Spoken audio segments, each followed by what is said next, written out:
Hey, what's up, guys? Big box unboxing. Welcome to the channel. So today we are doing the Hall of Armor 7-pack. This is the second release of this. The original release you see is right there.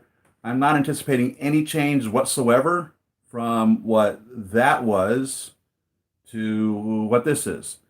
I'm expecting them to be an exact duplicate of the two. I'm expecting it to be just a recast from the exact same mold and there to be no difference whatsoever. See if we can get the video up here so I can watch chat. How are you guys doing today? So I don't know. I can almost guarantee you I don't have the batteries for this. I might have some. Probably should go check on that. By the way, so this came from Big Bad Toy Store, and they charged $30 to ship this. I just got two packages from Sideshow, Spider-Man figures. They charged almost $30 for each one to ship it. This came from like 7 states away, and that was delivered in the same state. So, I don't know what the deal is.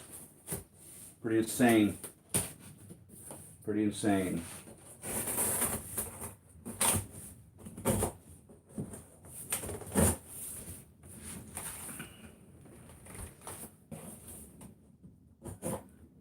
I think this is all AA batteries. I don't remember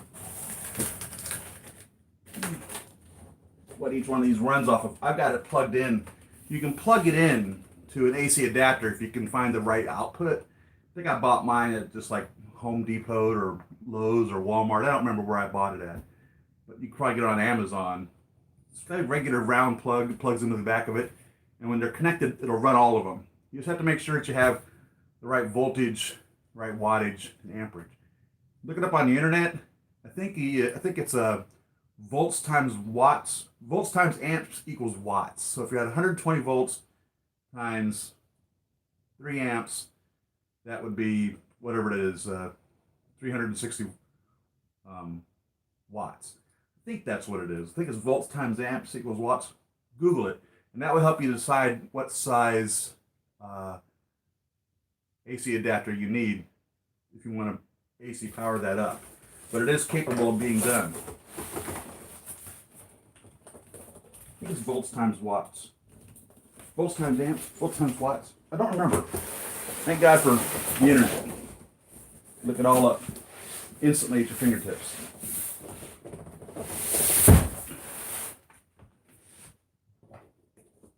Also, if I remember correctly, in the original packaging, when this first came out, essentially, literally, it was just 7 singles that they put into one giant box. So after you open the big box, inside of it are 7 singles. Just like as if you were to buy it singularly. Nothing different. I do remember though, I just poked myself with my knife. There. Poked myself. I do remember though that I think the triple pack came with, the 7-pack came with 3 sets of the covers that go in front of the Iron Man armors.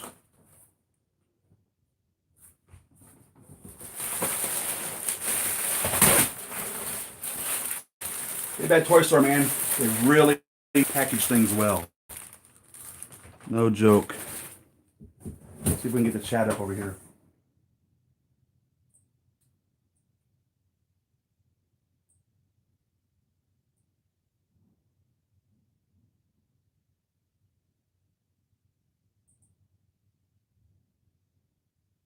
I'm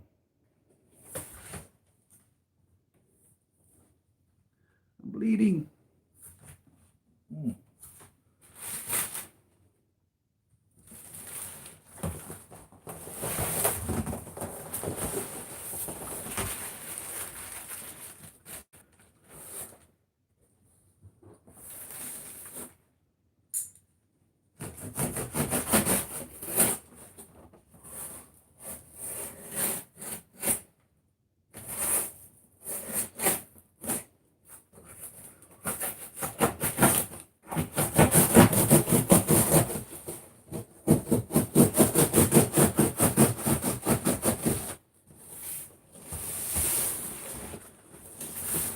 Yeah, on top of that, we pay big toys for shipping. You also put it in this beautiful box to keep it from getting damaged. Sideshow sends it in a brown shipper. I guess they figure it's good enough for hot toys to send out. I'm curious if the other distributors do the same thing. You guys know?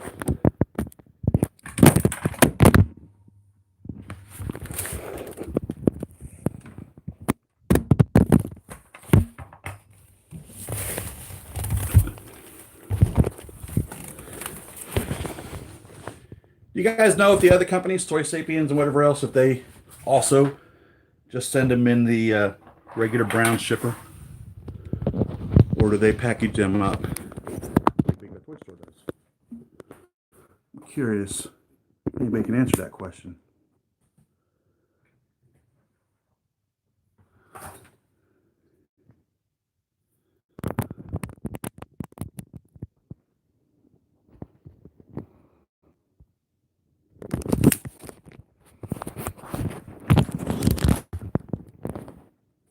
A little topsy-turvy there, sorry about that.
All right. DS001C.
The beauty of live video. The beauty of live video. Anyhow, I was about to say, for those of you that are keeping up, keeping track of things, my wife was admitted to a skilled nursing medical facility on Monday for rehab. We used to call them nursing homes back in the day. Some people probably still call them that. I gotta say, she was at 2 other hospitals before being sent here, and everyone's always scared of how they'll treat you in a nursing home. I have to tell you, every one of the staff that I've encountered at this skilled medical nursing facility or skilled nursing medical facility are absolute angels. They're amazing. They're absolutely amazing. Ghost Taff, how's it going? CBS Sci-Fi. Welcome to the channel. What do we got going on here?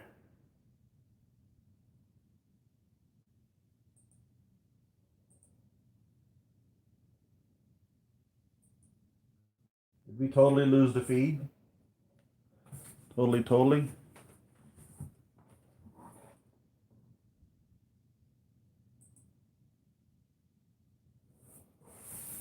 It says I'm recording here, so I'm going to keep going.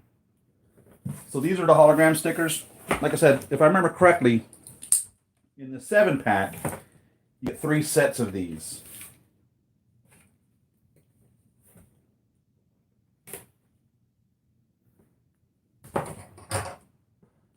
Now, one thing I wish that they had done, and I guarantee they didn't do that with these either, was if they gave us like 41, right? At least. 2. I suppose you couldn't really do 38. Just before that. But these are just the original 7, just like we've seen in the garage.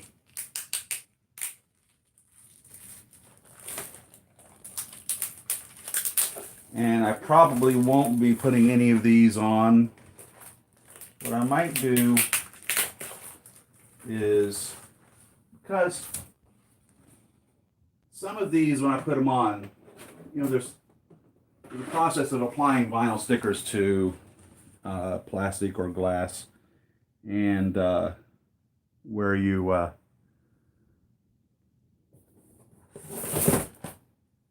use soap and water to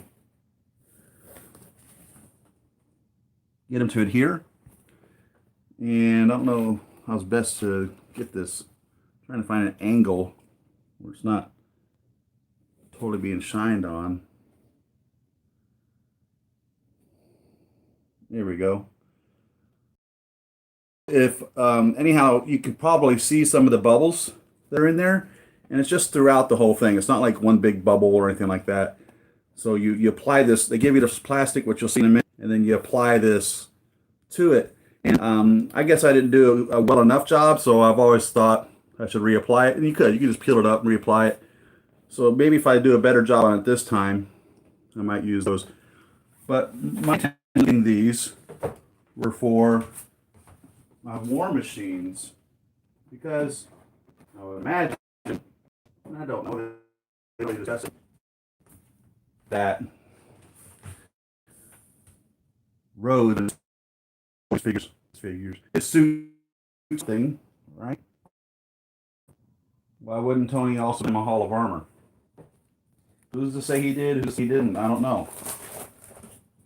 Oh, by the way, I'm sure you guys seen news that Sony and Marvel Cinematic Universe have come to an agreement to do a 3rd Spider-Man movie.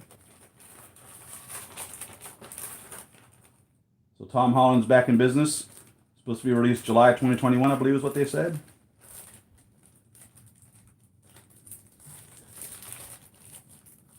So maybe we'll get a continuation of the J. Jonah Jameson story. Who's to say? Sony also, as well, is working on Venom 2.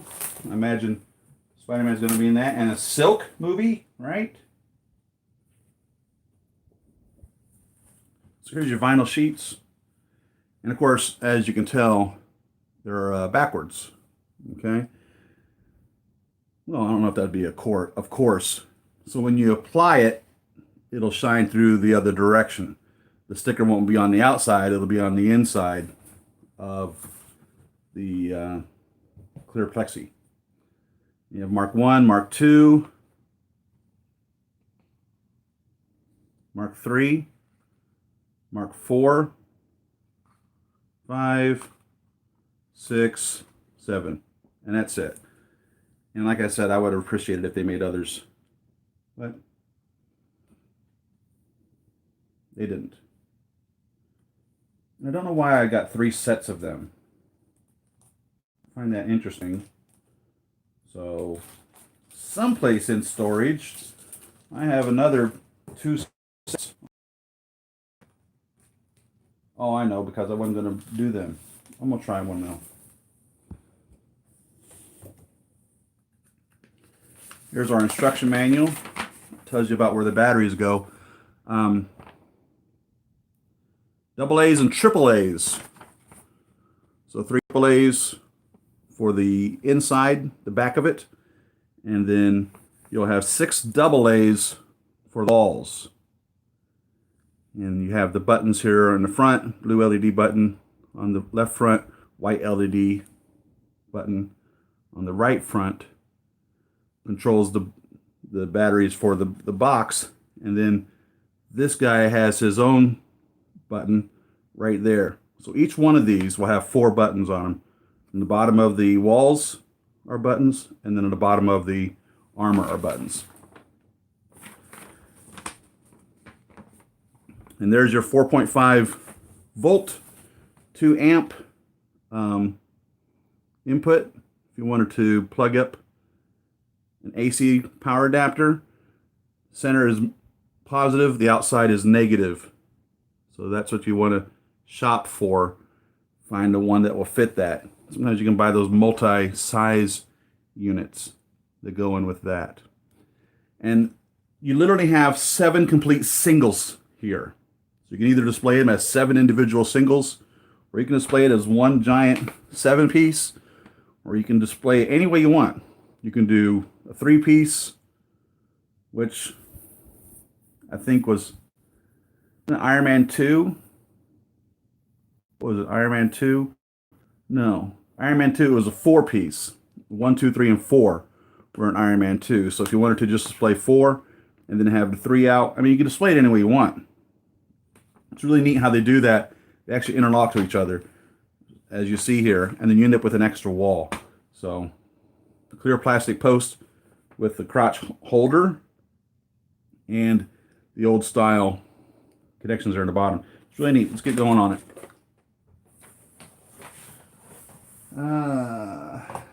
Big box. Are you looking after yourself? I am not CBS Sci-Fi. I am not. Looks good. Hey Siri, I hope everything is going well. Thank you, Lynn. Things are going great. But no, CBS Sci-Fi, I am not. It's really hard. If you can imagine, think about this for a moment. You know, you have your life. And most of us have a pretty scheduled life. For whatever it is that we do. We have a type of a schedule that we follow on a day-to-day basis. Believe it or not, you get up approximately at the same time. You do approximately the same things. Now, there are those that work outside of that exception, or are the exception to that, and have very erratic lives, and nothing is normal. But for the most of us, you lead a normal life. And most of our lives are full. Most of us are actually, we're doing something always. Always we're doing something, you know what I mean? When all of a sudden a day, like, 8 hours at work, 4 hours of meals and relaxing, 6 to 8 hours of sleep, hours of other things, when 8 to 12 hours of that literally gets consumed doing something else every day, everything just gets thrown for a loop. And no, it's really rough. It's really rough. But of course, the sacrifice is 100% wanted. I mean, I'm doing it for my wife, whom I love very much, and I'm very happy that she's back. If you understand what I'm saying. So, what we have here, if you can see this, are the individual boxes. And I remember this from whatever it was 4 years ago that I unboxed this originally. Here's the empty, and it literally is just a spot where there's not a Hall of Armor. It's just an empty filler to make the box feel incomplete. It's just an empty box that literally says empty on it. In case you're curious if there's anything in this, it's empty. All right. So, there's your box of empty. If you've ever wanted to buy something, hey, if you want to buy empty, I've got some empty here to sell you.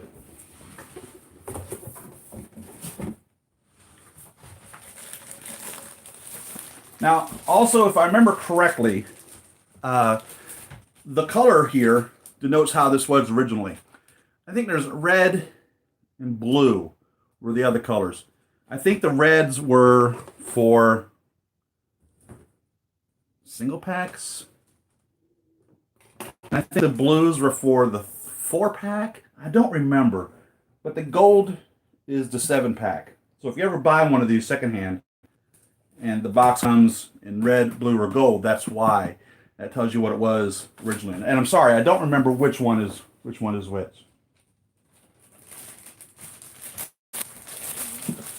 One of these are totally identical in here. And I'm assuming that the red and blue, they are identical as well. I don't know. I never ordered a single.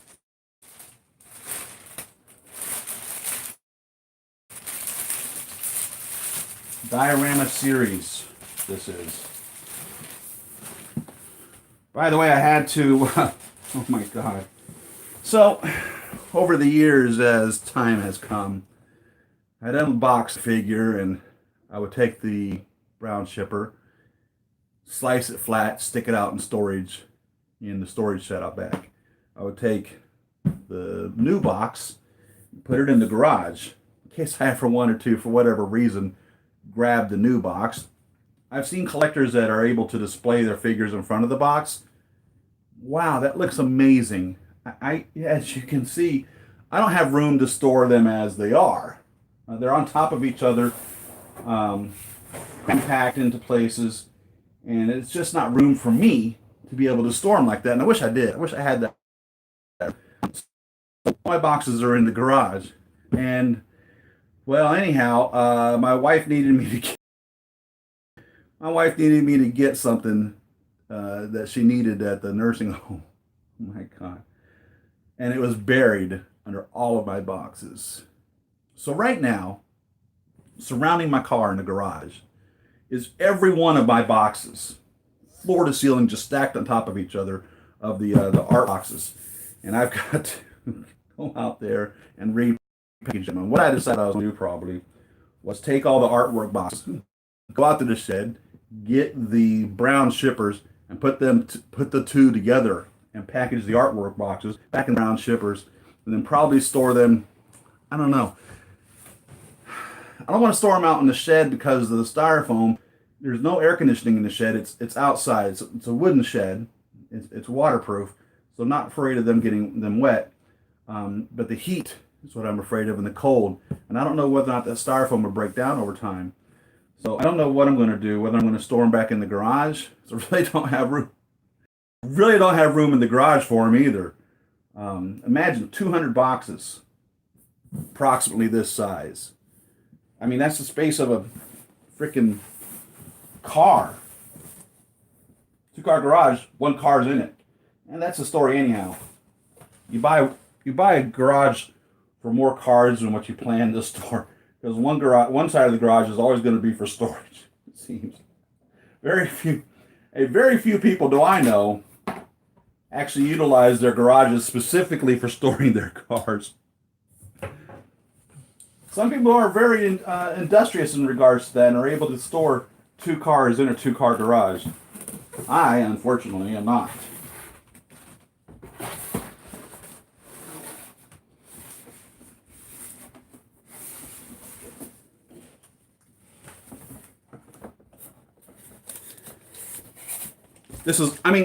This literally feels like I'm opening up something that they just had sitting on the shelf, except it feels brand new. This is so much exactly like what I remember from the last time I unboxed this. Well, DS001, so again reminding you that it's of the 7-pack.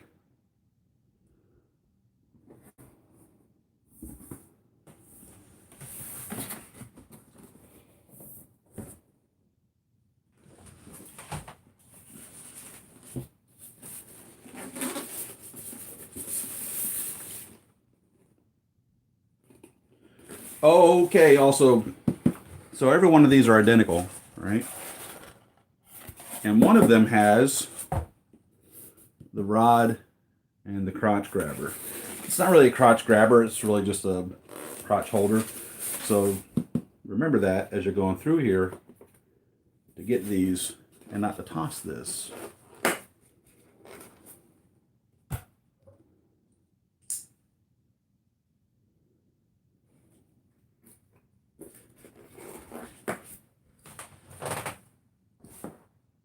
Noble, how's it going, man?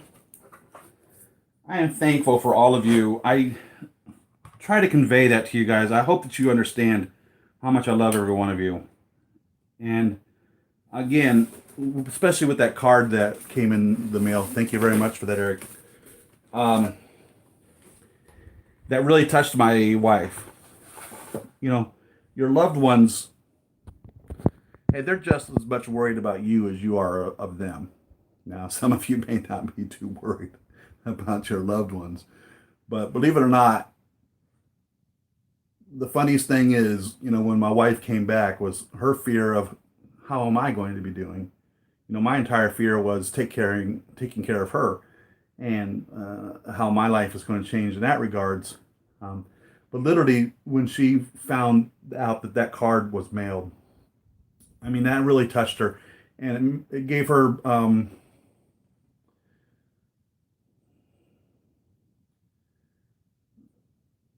comfort to know that there's actually someone out there that gives a damn about me. You know what I mean? In that regards. And she was so nice to hear that truly the family is here. And sometimes just thoughts and prayers really are all that are needed. You know what I mean? And so she was so pleased to see that there's people out there that actually care about each other. Especially in today's world, we're so disconnected. I mean, back before there was telephones. If you wanted to go see somebody, you had to go see somebody. If you wanted to get the news, you had to go get the news. And then when telephones came out, you know, we could still call them, but there were no answering machines way back in the day. Answering machines are a relatively new invention since the 70s for the most part. And people couldn't even really afford them until the 80s. And now with Facebook, nobody goes anywhere. People don't even leave their house to go visit anybody. We used to have to go visit somebody. If you wanted to get the news, you had to go there. We don't do that anymore. We don't visit anyone anymore. Here you can see the shape of this. I'm going to try to hold it so it's same flatness of the video here. It's, what do you call this? Parallelogram? Where the bottom, trapezoid, the bottom is longer than the top. So this is a shorter distance than this. Let me tell you what they are. I have my ruler here.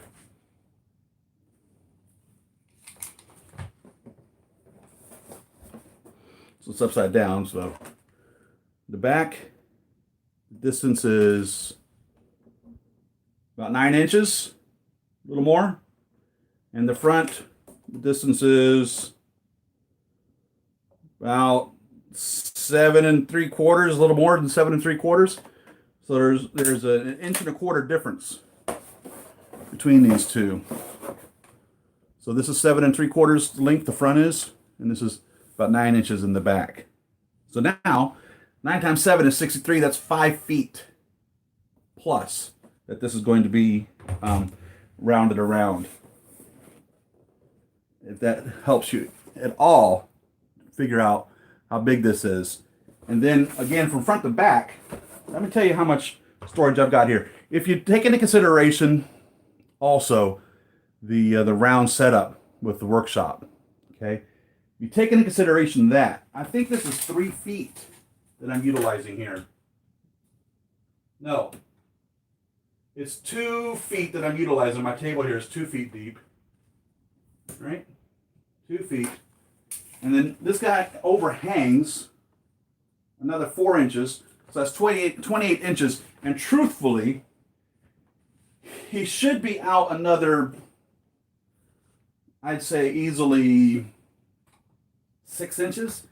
So that's 28 plus 6. It should truthfully be, if you wanted to make it, for the most part, scale to what his garage was, that would be 32 inches. So 2.5 feet, right? No. 32, 12, 24, 36, 24, 5, 6, 7, 8, 9, 30. 3 feet 2 inches. So that's how much real space you would need out if you were to make that, you know, for the most part, to scale.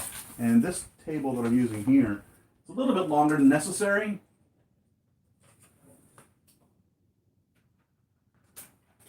That's 65 inches.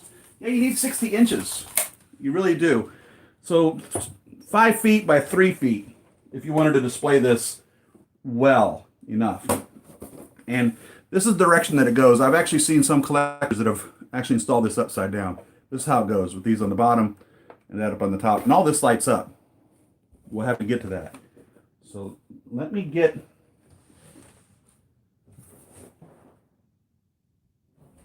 some batteries.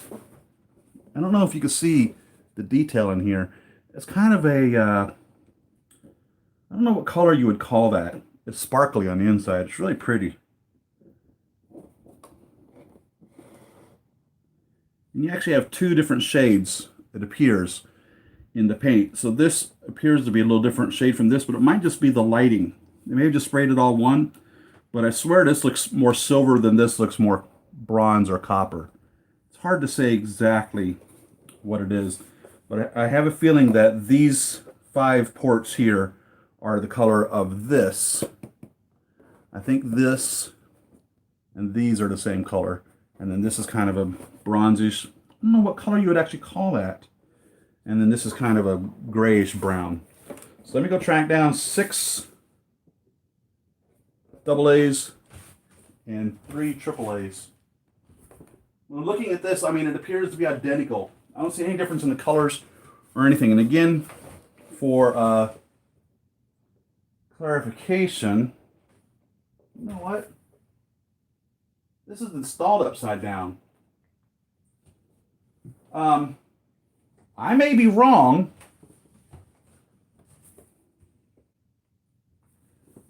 but this is upside down. This wall's upside down. It's supposed to be thinner at the bottom and thicker at the top, because here's your power switch. It's supposed to be at the bottom. So the power switches are here and here. You can see that. Just press this in, and that will turn on and off the lights. Okay, and I told you in the instruction manual which one is which, but one turns on the lights in this little row right here. Right here's a little row where the piece sits, and it illuminates the holographic. It makes it look like a holographic image of the vinyl cover in the front of it. The other button, whichever one it is, will turn on a light up here at top. There's a light inside of there. It'll light up this. This has lights in it, and it lights up the bottom area here. And then these guys are on their own, and this is upside down. But it just slides out. Literally, so the whole thing comes apart. Okay? And here's the little walls. And this is the power switch for that, right there. Each one would be turned on. When you put the AC power on it, this doesn't work. And I wish that they did make that. It should. And there's no connection for it. You would unscrew these 2 little pieces here. That's where your AA batteries go. So let me go track down some batteries. I'll be right back. If I can get past my boxes. I've trapped myself.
So I want to say one thing, by the way, because this uses AA and AAA batteries.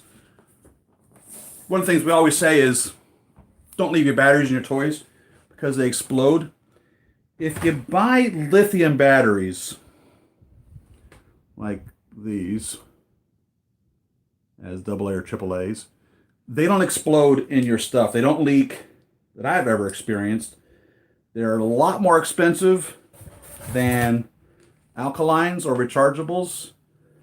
They last about 3 times as long as an alkaline or a rechargeable, and they don't leak, they don't explode that I've ever experienced under normal circumstances.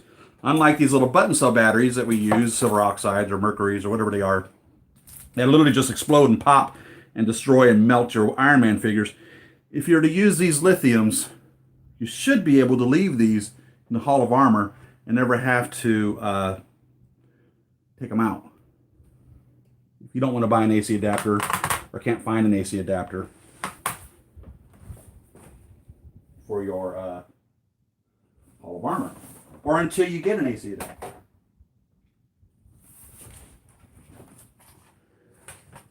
I really need to put the AA's in the walls there. I've never put them in there. They never get turned on.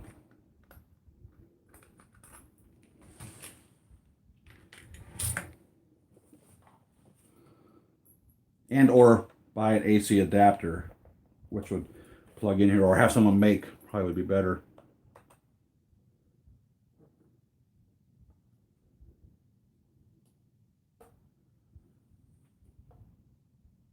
How's it going, Jason? Welcome to the channel. You know, it's funny, like I said, it's before.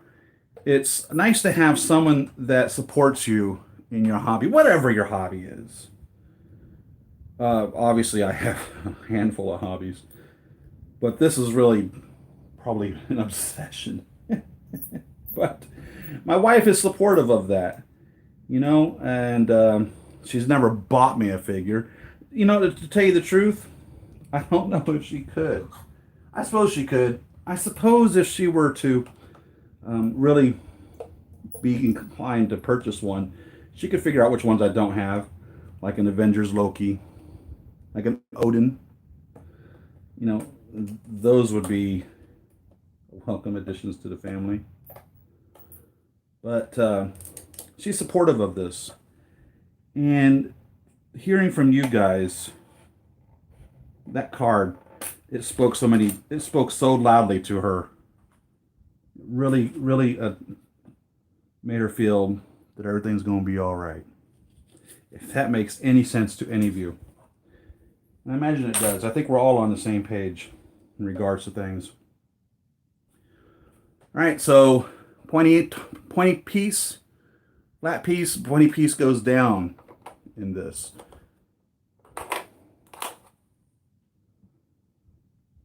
And it'll hold it in there. They have a little spot specifically for it.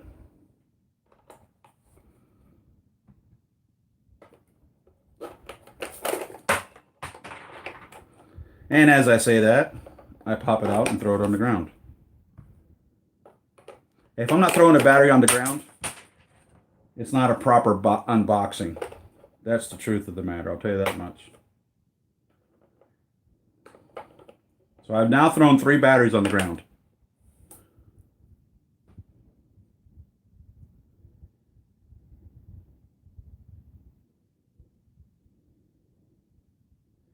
Well, I didn't pay attention which was top or bottom. I hope it doesn't matter.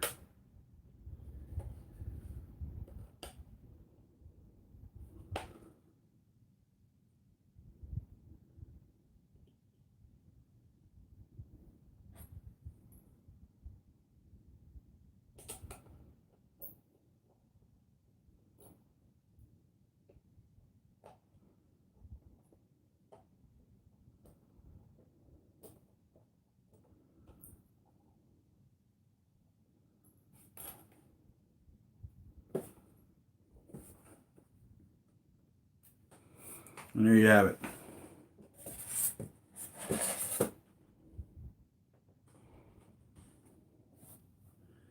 So it's kind of a bluish white, but not really. I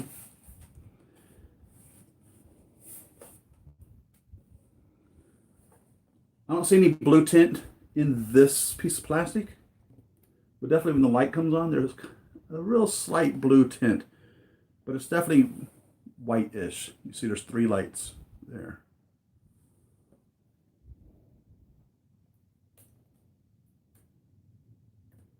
And you can tell it's relatively bright, considering.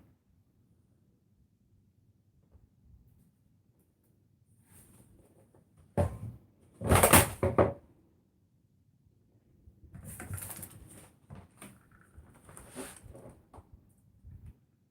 see, 2 batteries.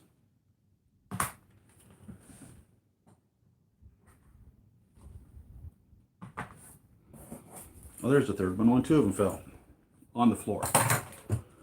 All 3 committed suicide. It is funny, though, that Hot Toys assembled this upside down. I mean, I find real humor in this.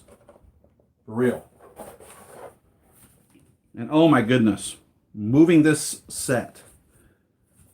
There's no way of doing it easily. You literally have to disassemble it totally to remove the set if you ever have to move your set once you have it up.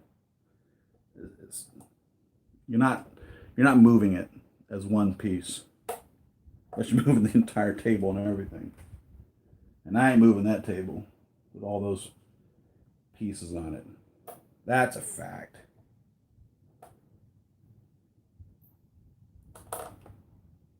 So originally I was planning on putting a Mark I in one specifically all by itself to represent the Avengers helicarrier.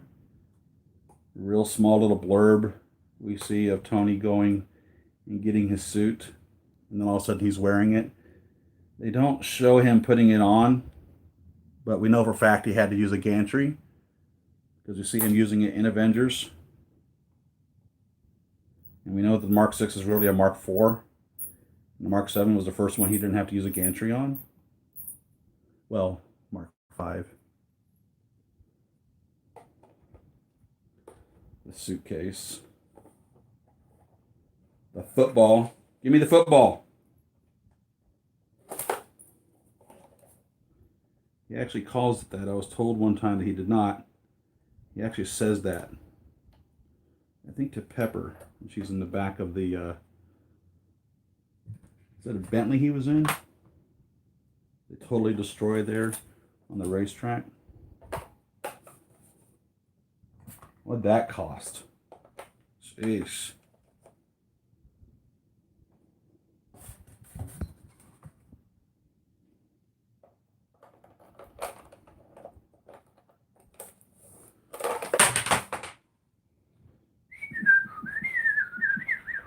Wow. I mean, for real.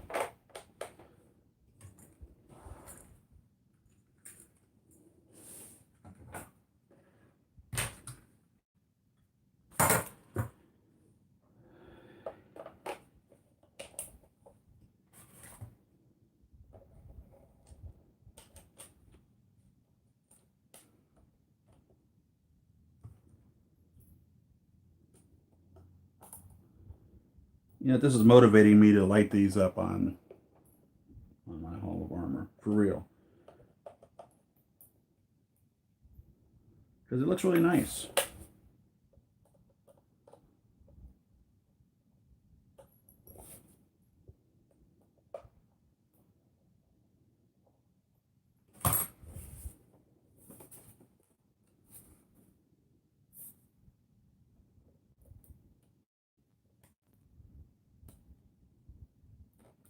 Now,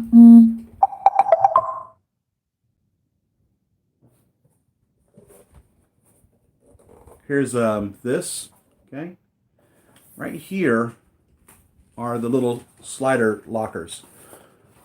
So when you're putting it together as a single standalone unit, you slide these in, okay? When you are connecting it to others, you will move these out to about that position there, and they lock in with the others as they slide in. You see one's in the back, the one on the other side will be in the front, and the two of those will make a straight line, and one wall will be shared between these two units. And that's how those little lockers work. And here's where the little batteries go for the rest of the unit.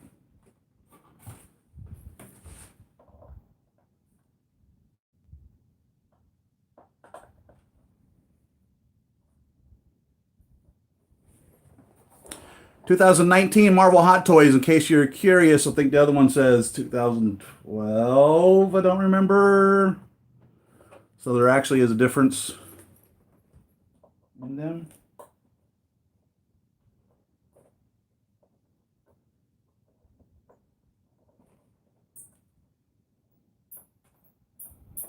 And again, when you plug them up to an AC, you only need one. If you have this lined up, there's your AC adapter right there. You only need one. When they're plugged into the others, one power cord will run all of them. Like I said, you just want to do the math, add them all up. Volts times amps equals watts. And I think it's volts times amps. So it's 4.5 volts, 2.5 amps. So that's, or 4.5 volts, 2 amps. That's 9 volts, or 9 watts you need to be able to power this.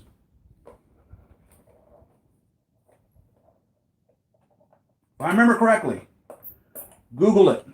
Don't go off of me, I'm no electrician.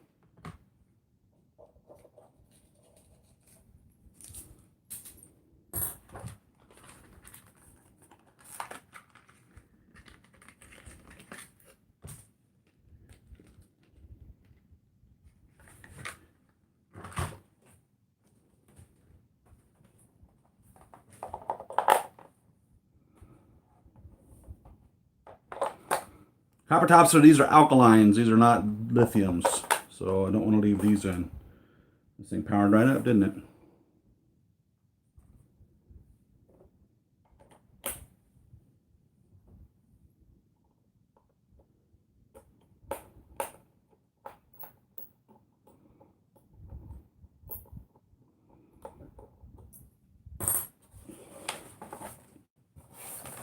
So there's the blue ones.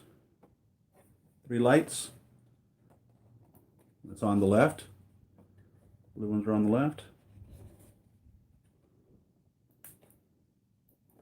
And the white one is on the right. And there's everything on that. So right there at the top. Inside here, you see that shining up through that?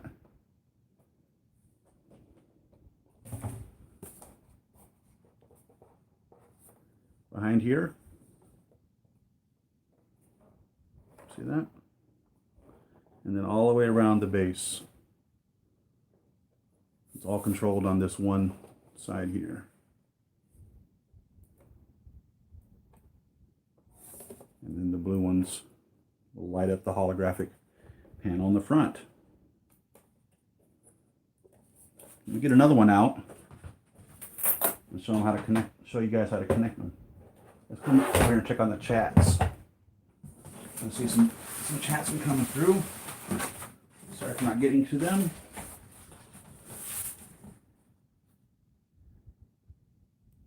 Odin did Hot Toys release Odin. Oh God, years ago. Siri, buying batteries would cost so much money. Can you try wiring it to some plug? So yeah, the bases themselves again are designed for AC adapter. The walls are not. You would have to wire them. You would have to find some sort of way to get that. I don't know if there's a 3 AA's in a row adapter or something. Maybe somebody makes a rod or something that can be stuck in there that would go from top to bottom. But it could be done. Totally, it could be done. I've never seen that type of an adapter. But for the base itself, not talking about the walls, this definitely can be wired. And when they're connected together, you only have to plug it in once. You only have to plug in one of them. You plug in the first one or the last one, whichever it is, and it'll power all of them. Or if you're having them all singularly, you would have to power each one of them. But no, you don't have to buy batteries for the bases. As a matter of fact, right here, you can see it, little connections right here on the bottom inside this on both sides. There's this one right here. That's your little silver connections where electricity flows between these. So it'll come in one side and go out the other. And so again, I don't know why they didn't also include the walls. It would have been so easy to do that. And maybe that might be something one of you industrious guys could do, is run a wire up from here to this, and then just make sure you have the watts to power it all, because it's still the same. It's 1.5 volts. What are the amps of a AA? Are the AA and AAA amps different? Don't know. Google it. Hey, Google it, man. Google. Oh, by the way, if you're not familiar with these designs, this came on the original 7. These little guys slide in.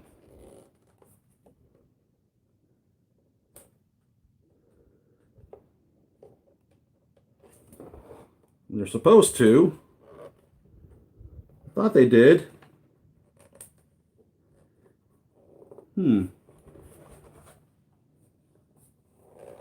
Yeah, there they go.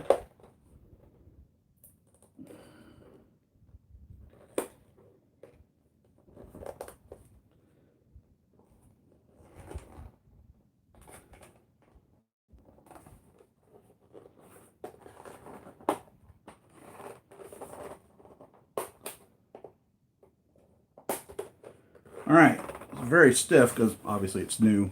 But these guys will slide back and forth in and out. All right, so on this one they're all the way in, and then you can just slide them out as such. And same thing with the inside ones. That's all the way in, and you can slide it out to have them kind of clamp down onto the foot. These don't move here. You put your toe underneath this to hold it in place. So a little toe goes under that. And then you can clamp these down around the feet.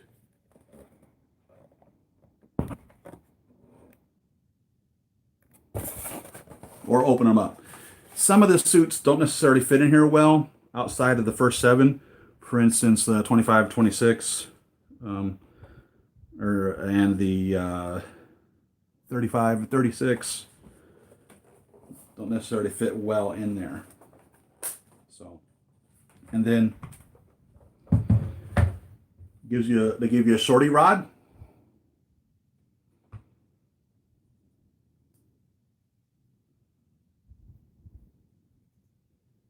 With your little holder that you just place right in here. You can adjust it to the height that you need to hold your figure in place. And then I'll show you this on this guy.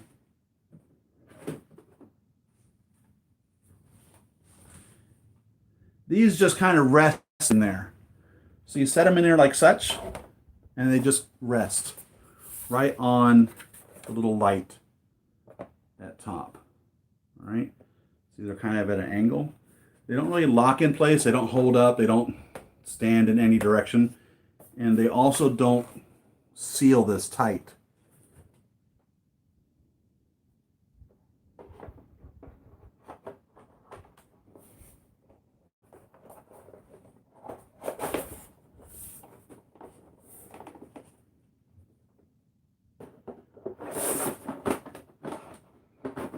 This would be an assembled piece, okay? And as you can see right here, there's a little gap. Can you see the gap there? From where the faceplate ends and the wall begins. Small little gap. So it's not dust proof, but I suppose if you really wanted to, you could get a different size. Now, the reason that they didn't make this dust proof is because if you're connecting this to another case, the wall isn't actually going to sit here. The wall is going to be centered on this. So it's actually going to be out some, which means that this piece is going to have to be wider. But if you wanted to buy a piece of plexi or glass or whatever and cut it to this and then put the little notches here to make it so that it seals properly, you totally could do that. You totally could. So since we have it here, let's go ahead and light it all up.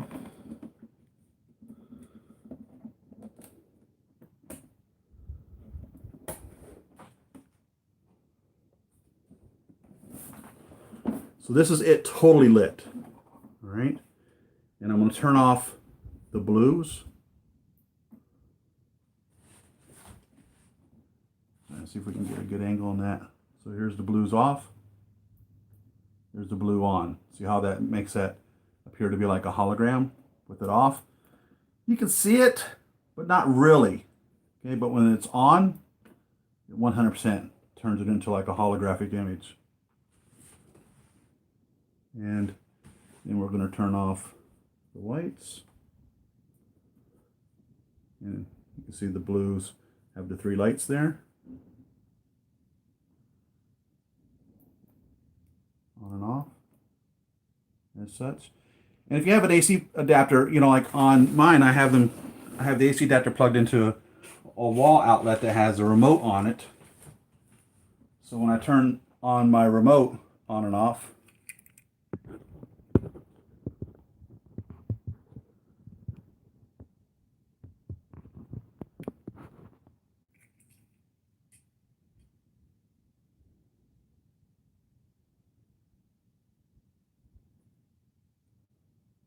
you don't have to press the buttons to turn them on. Once you've pressed this in, it's on.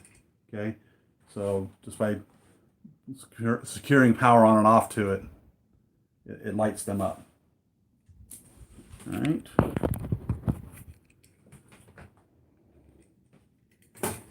And then of course these are these guys right here. So they're just totally off. There's the blue.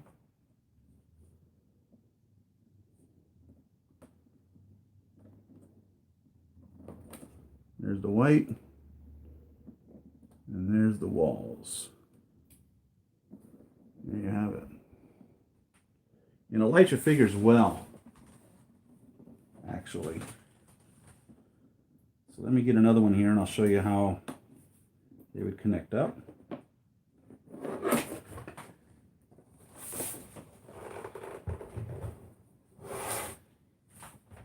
See what some of the chats are here.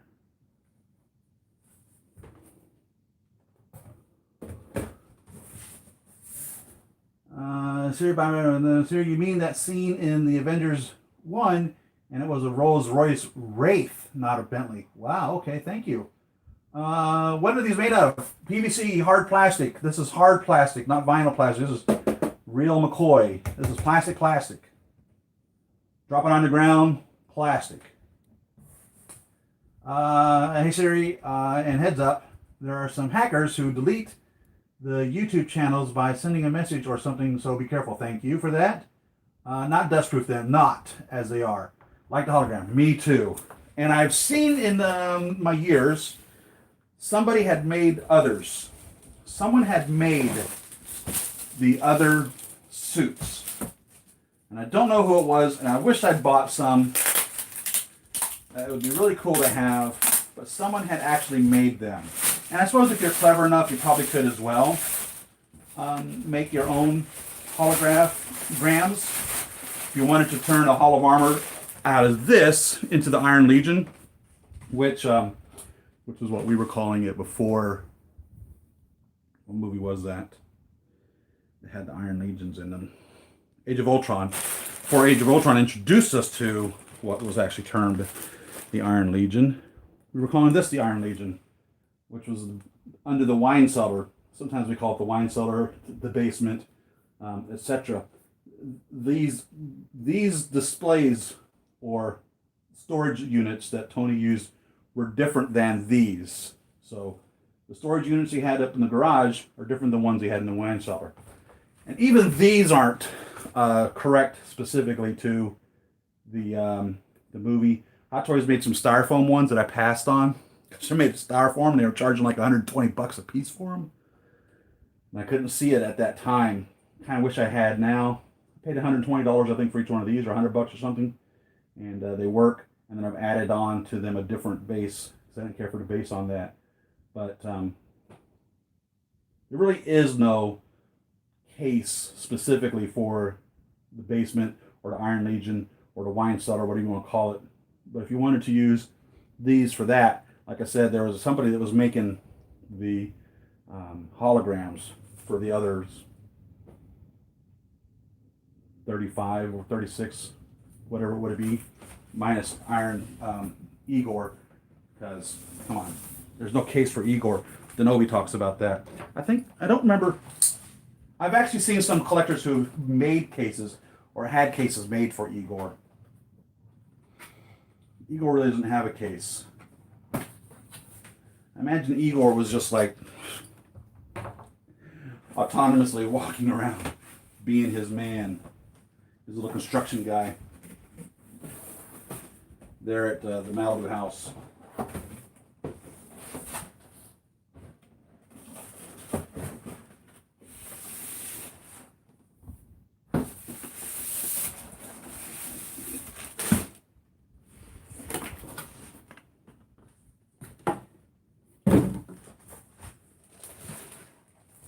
Faceplate.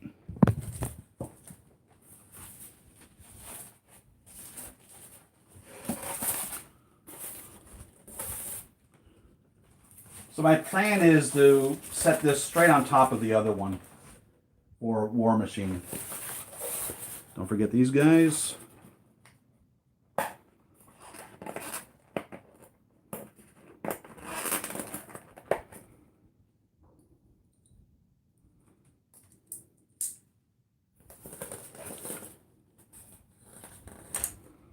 I'm not going to light this one up. I only brought just the batteries for one to display, to show.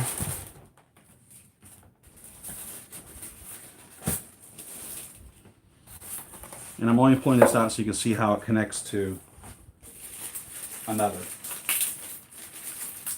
I'm not going to set the whole 7-Up. 7-Up.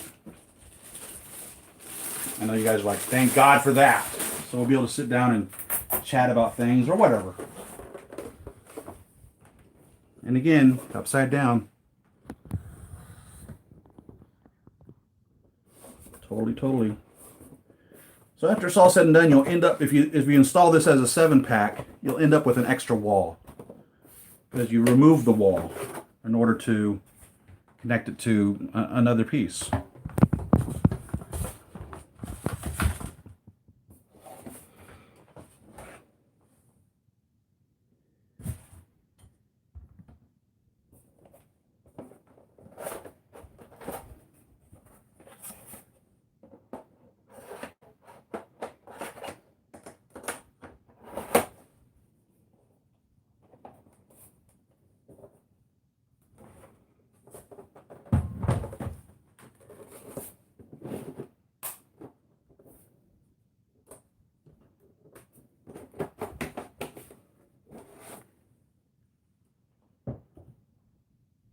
So these don't lock into each other without the wall, all right?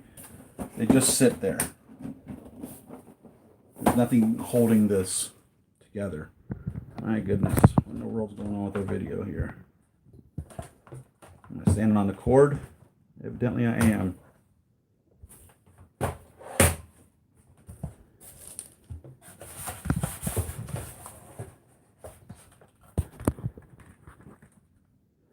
Here you can see the roundness of it. So it rounds around because the 9 inches and 7 3/4 inches I think was what the sizes were of it. You can see how it rounds around. And then what you'll do is you'll take these little tabs here and put them into the line. You'll line them up so that they're straight in line with each other. You see that? Just slide them into each other so that they become a straight line. top and bottom.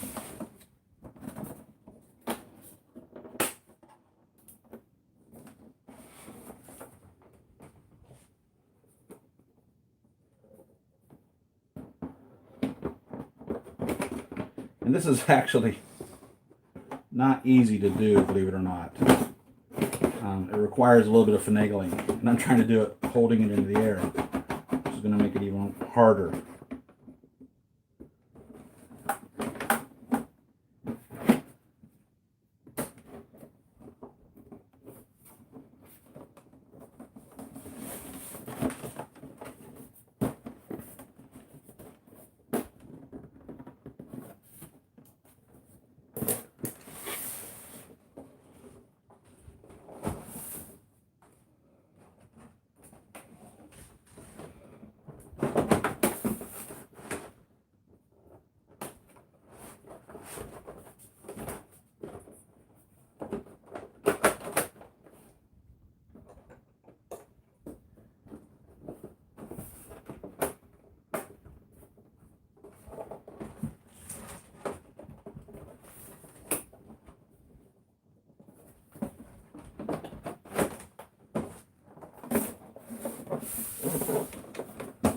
There you have it.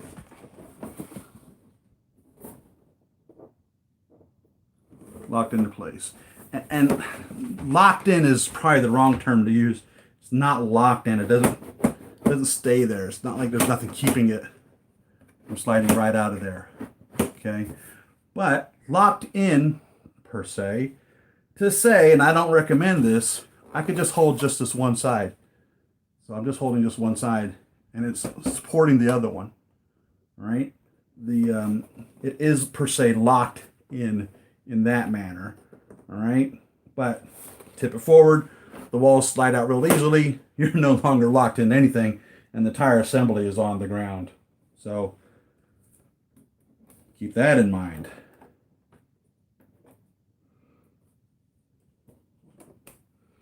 And here again, is it totally lit up?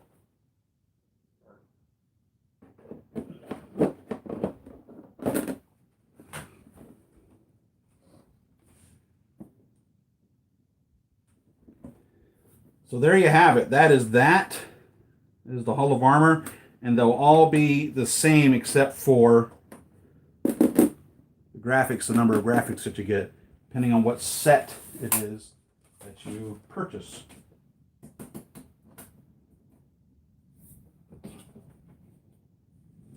So let me come down here and look at some of the chat. Discuss whatever else we got coming up, going on. And like I said, after it's all said and done, if you were to assemble the 7-pack, you would have one wall left over after everything else.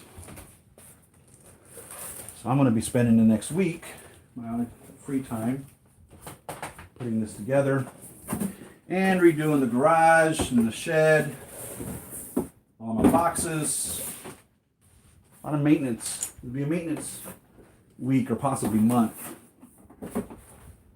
for me in regards to my 1/6 scale collection.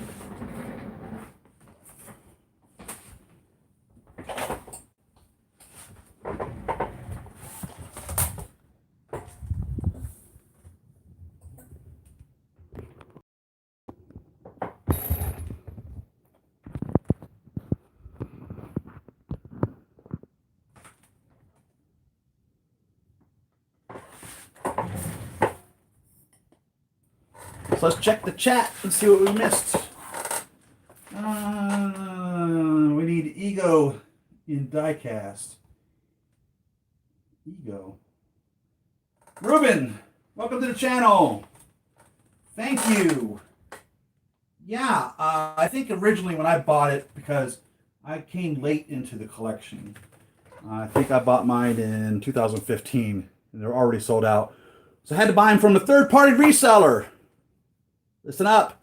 Third-party resellers are not going to sell it for the same price it's going to cost you to buy it brand new.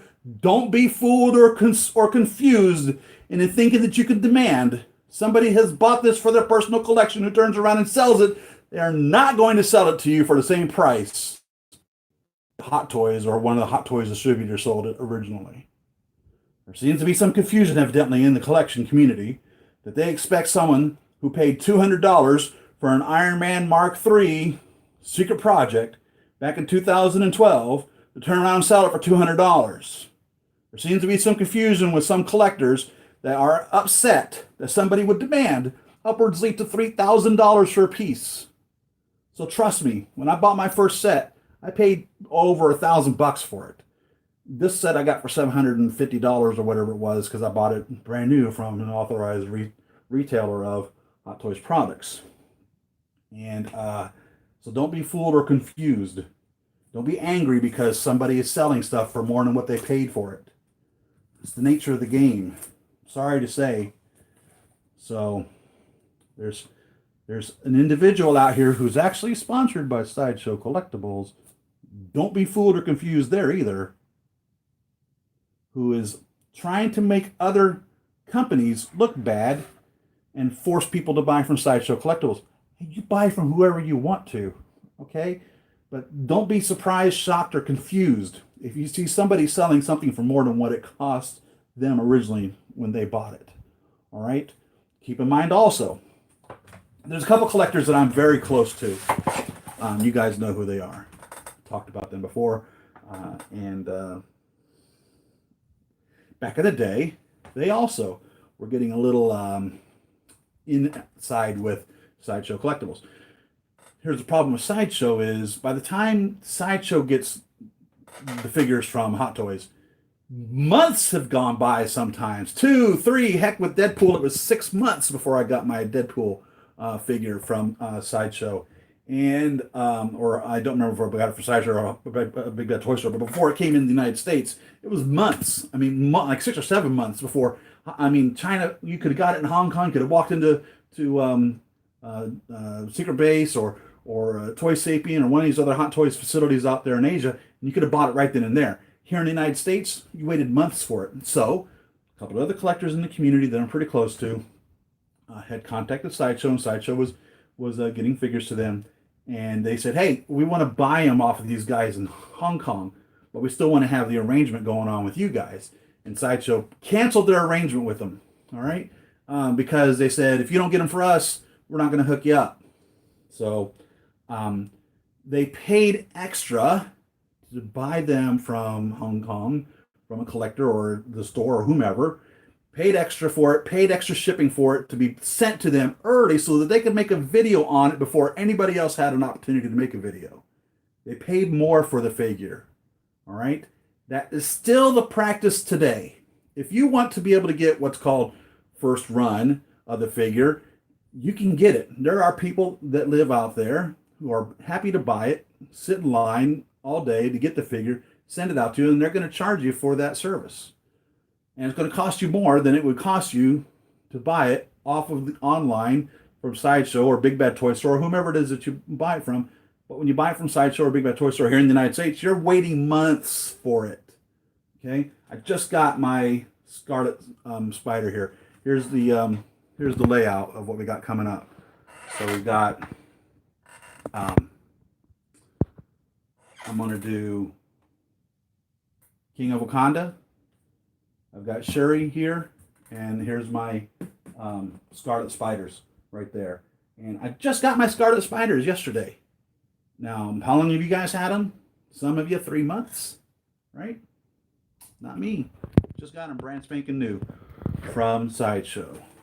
So don't be fooled or confused into thinking that when you go to some websites and they are offering a piece and they're offering it for more than what you can get it from Sideshow, but you're going to get it right now. You're not going to get it in 3 months. Or like my Deadpool took me 6 months to get this guy. 6 months to get him. And you're going to pay for that service, though. And that's the way it works. You know, you can go to McDonald's and you get a hamburger for $1, or you can go to In-N-Out and get a hamburger for a few bucks, or you can go down to a fine dining establishment and pay $20 for a hamburger. It's all about what you want, what you're going to pay for, what you're going to want. You know, you can buy a cheap car, you can buy an expensive car. You know, it's still a car. But at the same token, If you want to get your figure right now for whatever reason, you're going to pay for it. Don't be fooled or confused. All right? So I want to get that out of the way. If you're like me, you're waiting on that Mark I. Yes, for fact. So it was, I think it was 2015 where Hot Toys had announced, maybe it was 14, Hot Toys had announced that they were going to be making the diecast figures. And at that time, Howard Chan said specifically that he was going to do the first 7 as diecast. There was no guarantee or promise on any others. When they were advertising the diecast, the figure that they were showcasing as being diecast at that time was the Mark 17 Heartbreaker, believe it or not. So when Hot Toys said, announcing diecast coming soon, it was the Mark 17 Heartbreaker that they showed us as being part of that announcement of them coming out with diecast figures. Now, when the Mark 17 came out, it was not diecast. Not at all. It's 100% traditional, conventional plastic figure. It didn't become diecast. The first diecast, if I remember correctly, was Iron Patriot? Was it a War Machine? I don't even remember now. So some of the Hall of Armor, some of the Iron Legion, some of the additional suits have become diecast. So like Hot Rod, Mark 22 is diecast. And then of course from 42 on, they're diecast. 42, 43, 44, those are diecast. So the War Machines, starting with the Mark II, is diecast. The Mark I was not diecast. So when they re-released the Mark I, that one was diecast. So, but the promise was that the original 7 were going to be diecast. We finally got the Mark 7 announced to us, and it's on pre-order. Best of my knowledge, they haven't shipped any yet. But the War Machine Mark I has not been announced yet. And we were getting the Hall of Armors released to us about once every 3 months or so, it seemed. Like we would get another Hall of Armor suit. And there's a couple of them that they never made whatsoever. For instance, the Mark 16 Nightclub and the Mark 37, I forget what it was called, the undersea deep sea suit. They never made either one of those. And it's always been my position, now those two are the exception to this, that we didn't get any others made, like the Mark 8 and the Mark 10 and the Mark 11 and 12, because the majority of those are based off of the Mark 7, all right? And when we seen the Mark 4 or 5, I don't remember which one of the diecast that was a re-release over the original plastic ones, the scale on it was changed to a taller figure, and which kind of puts the plastic ones out of scale in that regards, and you can really see that really great disparagement with the Mark III. And even the Mark III diecast seems to be off scale a little bit compared to the 4, 5, and 6 armors. And so some of us are even saying, hey, let's make a Mark III again diecast figure for that reason, to put it in scale with the others. So the Mark I more or less will complete the re-releases in the diecast, but I'm hoping that with the release of the Mark VII, which I imagine should be happening soon, we'll also start getting the kick in again of the Iron Legion, and maybe those will be re-released in diecast. I don't know. I know that they've done a sneak peek of the Mark 28 Jack about 2 years ago, and normally the sneak peek would be, this is the next figure coming out. They would sneak peek the Mark 27 Disco in with, I don't remember which one it was. It was in the background. And the Mark 28 Jack was in the background of the last armor that was released, which I think was the 27 Disco. I don't even remember now. But 28 Jack never came out. And 28 Jack looks a lot like Heartbreaker, has a Heartbreaker head specifically, but there's a lot of Mark 7 in it. And I think what's happening is, once the Mark 7 comes out, think we're going to start seeing a re-release of the Hall of Armor, or even a completion of the Hall of Armor. And of course, the easiest one for them to do, the absolute easiest one for them to do, would be the Mark 21. And the chrome, Mark 21 chrome, you can see it over here on my shoulder. I love that piece.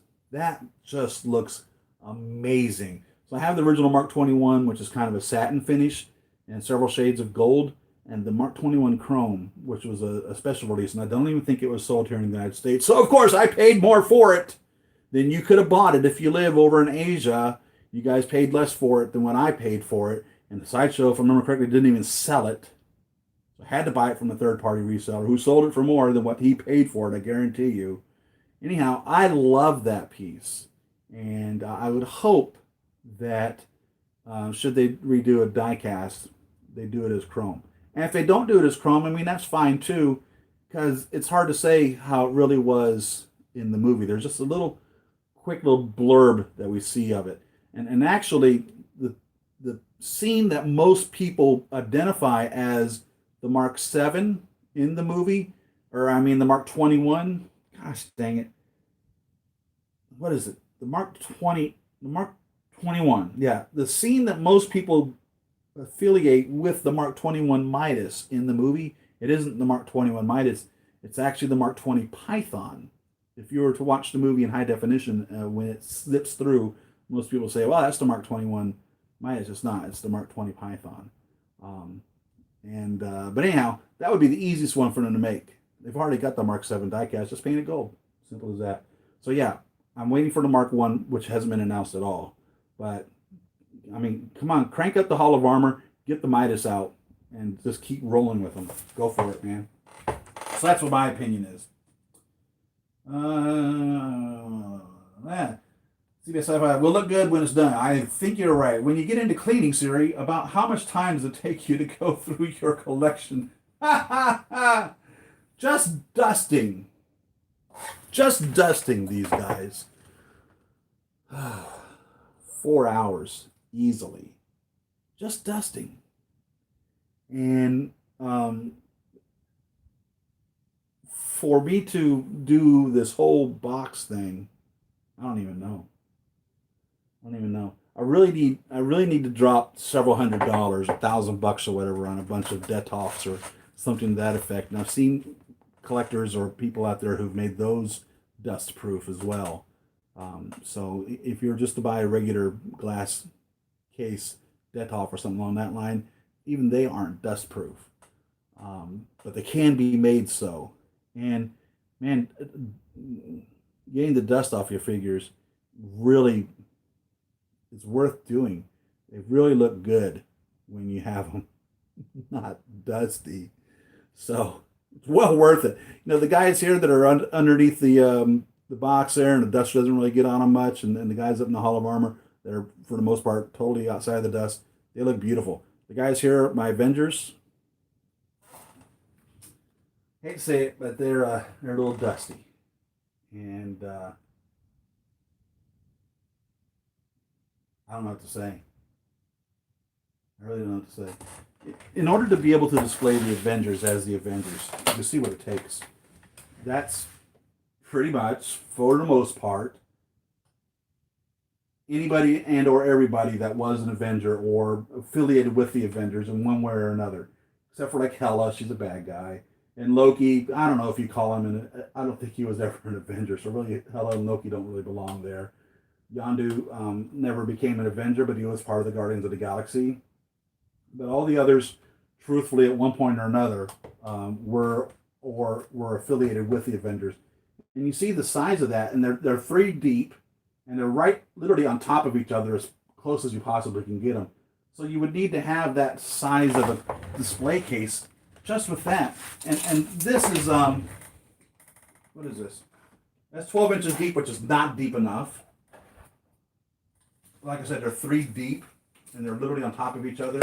And to make it, to do the Avengers here, again, you're looking at 5 feet. Just for that. And, for instance, my Deadpool collection, which I hope will continue to grow. Of course, I got Venom Pool coming. Again, there's no room for that. I got my Infinity War down here. Mark I-50 and Thanos and Captain America and Black Widow. I've got Doctor Strange over here. There just isn't enough room to store everything. And the desktops are great, but again, they're restricted to a certain size. You wouldn't be able to have this assembly. So it's almost like you need a custom case just for that. And I'd always wanted to do in my collecting, I've always said, I want to have an Avengers. I want to have the Avengers as they are, however they are. And that was originally my plan, was only to buy one, just to buy one as a representation of the Avengers. And obviously, it's way beyond that. Because now I don't have every Black Widow. I don't have every Captain America. I certainly don't have every Bucky or Nick Fury. And I want them. You know what I'm saying? Because now it's like, God, I really wish I had all of them. I wish I had all of the Black Widows, which I could just store together. You know, not necessarily together, because there are some dioramas like my Age of Ultron up there where she's in her spot doing her thing, and here she is down here with the Infinity War group as they are coming about. And someplace I know I've got, I swear, don't tell me that's the only 3 Black Widows I have. I believe that may be the only Black Widows that I have. I don't believe I have any others. I have just the 3. And she was in Iron Man 2 and Avengers, and so what is there, 6 Black Widows? I know I've got Endgame coming, but there's just not enough room. There's just not enough room. And I take great comfort. I mean, this is my Zen place. I can just come in here and just, when everything is just gone to shit and hell in a handbasket, and my life is just totally upside down, which, as you can imagine, has been quite the case of late. It's nice just to come out here and just look at the guys. Looking at each one kind of in even though some people call it just a museum pose. When I see Deadpool standing here in this manner, several things come to my mind, you know, looking at him from what I've put him into. So he's dialing in his watch there, the time machine, which, by the way, that's the time machine I got from the Cable, because I thought that was better than the Hot Toys one. And he's holding in his hand a brick. If you remember the scene with the brick. So as I look at this, how I have him posed here, it reminds me of that scene, and it brings back the enjoyment of the movie, and getting a kick out of that, and maybe a smile will come to my face or something like that. So I take great pleasure in my figures, even though sometimes they're just posed in a museum style pose. There's no action pose to them. Kind of like this Deadpool, who's become the collector of junk.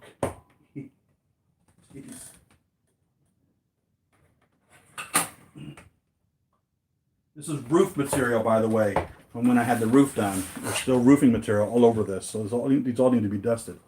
But my Deadpool has become the collector.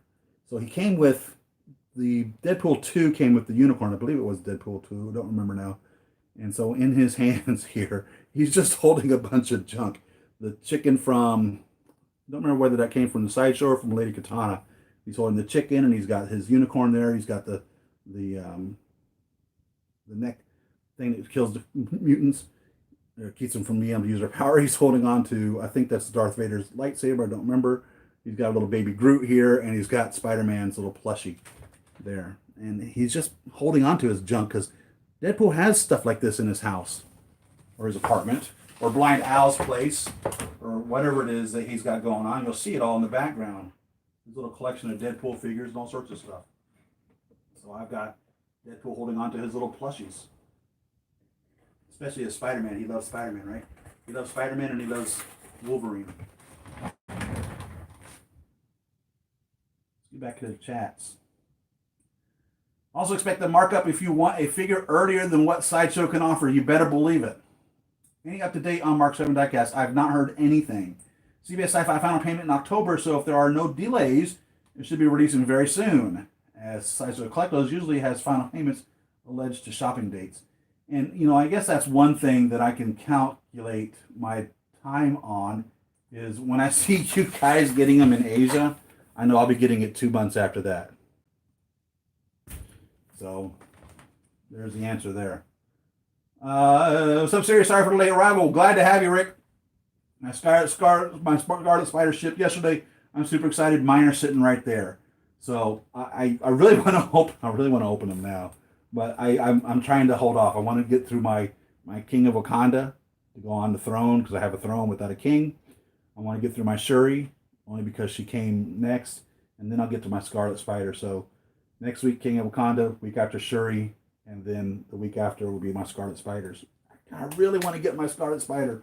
I really want to. And the reason I bought 2 of them is because, in my opinion, the Scarlet Spider from the comics is different than the Scarlet Spider from the video game. And I was thinking, possibly, seeing if there was any way of making the Scarlet Spider look more comic-y, if that makes any sense. So I'm going to have to examine it, because I loved Scarlet Spider from the 90s comics when he was out back then. And I want to try to recapture that essence of him. Because if I remember correctly, when I was looking at the PS4 Scarlet Spider-Man, the video game series from Hot Toys, it doesn't look exactly like Scarlet Spider from the comics. So that's why I bought 2. One as a Scarlet Spider as he is, and one is a Scarlet Spider as he was. That's my intention.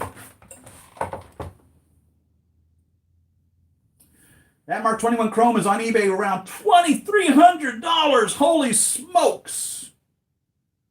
It's a beautiful piece. I love it. I love it. If you guys aren't familiar with it,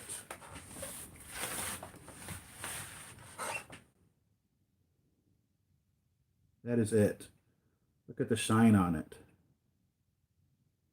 And this is an official Hot Toys product. This wasn't aftermarket painted. There have been people who have aftermarket done this and have painted the different figures. There's a beautiful Mark III, which would be another one that I would like to have gold, because even though he never made it gold, if you remember when he flew the Mark II on his test flight and it iced up, and he had to research it to find out why, and the answer was to, I don't remember, gold electroplated or something. I don't remember what it was.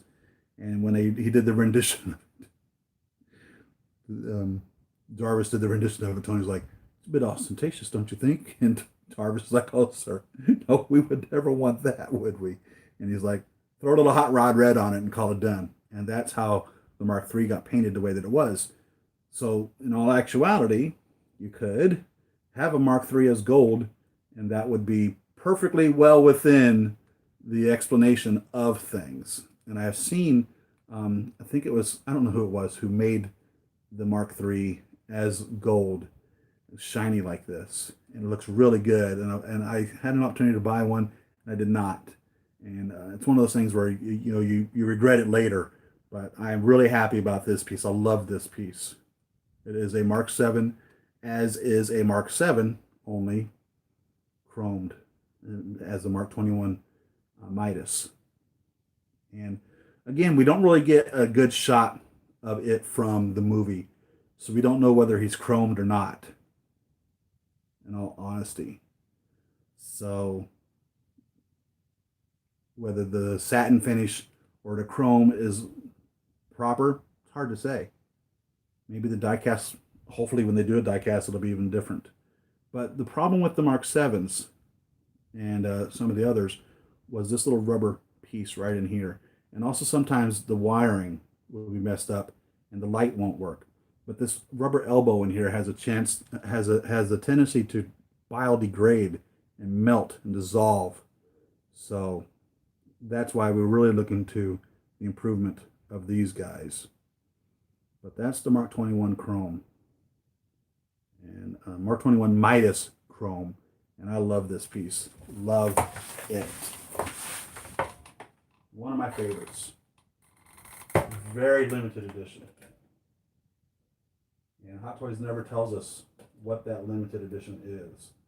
On a few of them they have, like on one they show 8, one they show 16, one they show 3,000. So there are some that are actually announced in that regards.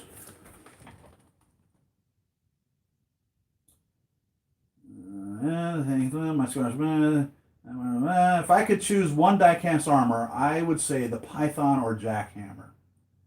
I like the Python too. The Python is really a Mark IX upside down, right? Is that what it was? If I remember correctly. So the Python is a combination of Mark VII, Mark 17.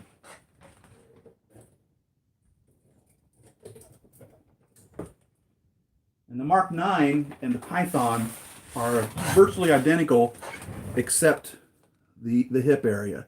So one has the Mark VII hips and the other one has the Mark 17 hips. So it's essentially a Mark 17 on the bottom and a Mark 7 on top with, I believe it's a Mark,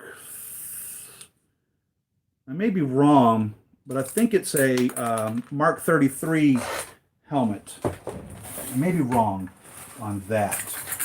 I dropped the little faceplate here. And this is one of the ones that I made a custom faceplate for, or helmet for. These guys didn't come with a Tony head sculpt, and I never understood why they didn't do that. And so I was making these at one point, and I had every intention of making one for every single armor. And it was a lot of work. I literally have to cut out the inside, and then shape a face to fit in here. And I think this was a Mark 33 face, because the Mark 33 Silver Centurion came with the head sculpt. So I bought a bunch of Mark 33 Silver Centurion heads and was putting them inside these.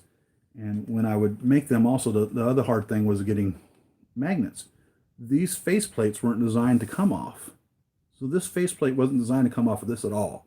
So I had to literally cut it out and then clean it up on the inside. So it's really ugly on the inside there. It's nothing to brag about what it looks like on the inside. And it was also important for me to make it so that it would also close up on here. So it will totally close as well. And I did these, and I offered to do them to any of you guys that wanted them back then when I was doing these, and the parts were readily available, and I could have bought Mark 33 Silver Centurion head sculpts all day long to put in here, and nobody ever took me up on it, and that's fine, because now I really have no intention of doing them. They're a lot of work, and no guarantee that anything would ever even come out properly. But that was what I did here, and this is the Mark 20 Python, which I love because he's beefy. He's literally a Mark 7 and a Mark 17 combined. And the Mark 9 is the same thing, only backwards. And on the Mark 9, so the story that Hot Toys has told us is that the Mark 9 was the one that Pepper Potts used to blast Killian. It was not a Mark 9. It was not the Mark 9 that was on Search and Destroy there at the end of Iron Man 3. That Tony no longer had his earpiece to communicate to Jarvis to tell him not to destroy the extremis, because the command to Jarvis was to target all the extremis signatures. And Pepper had become infected with I don't know if infected would be the right word. She had become an extremis, more or less. So it was the Mark 8, by the way, is the one that came down there and was about to attack them, that she punched through the chest and ripped off the arm and used the arm to blast Killian.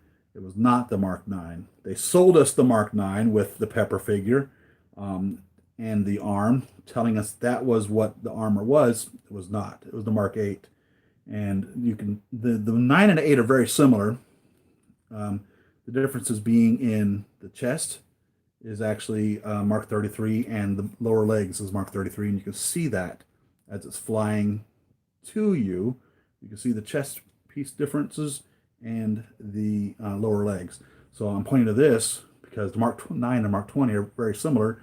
being only this pelvic region being the difference.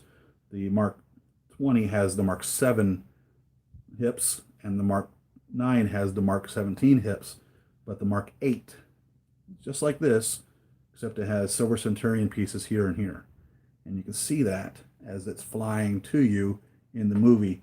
It is the Mark 8 that she used, that she destroyed, that was on the way to destroy her, that Pepper ripped the arm off of and blew up Killian with, not the Mark 9.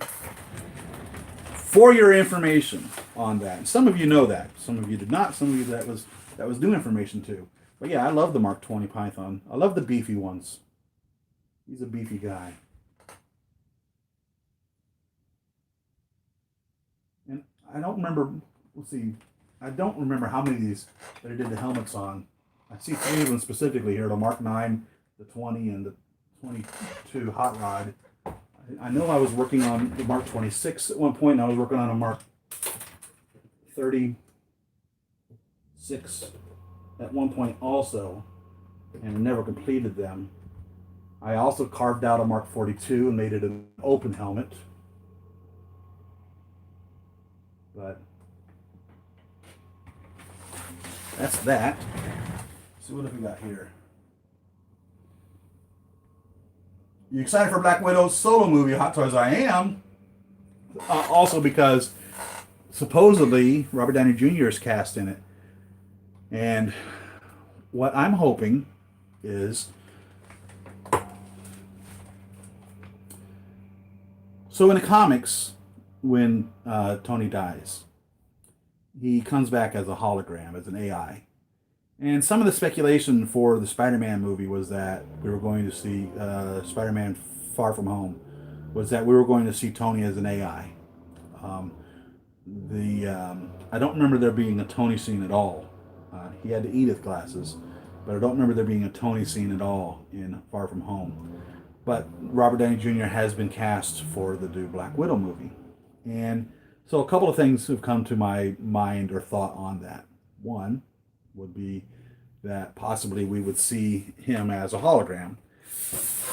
Now, we've seen that with his mom and dad in Civil War, I think it was, where they've done a really good job of retro-aging Robert Downey Jr.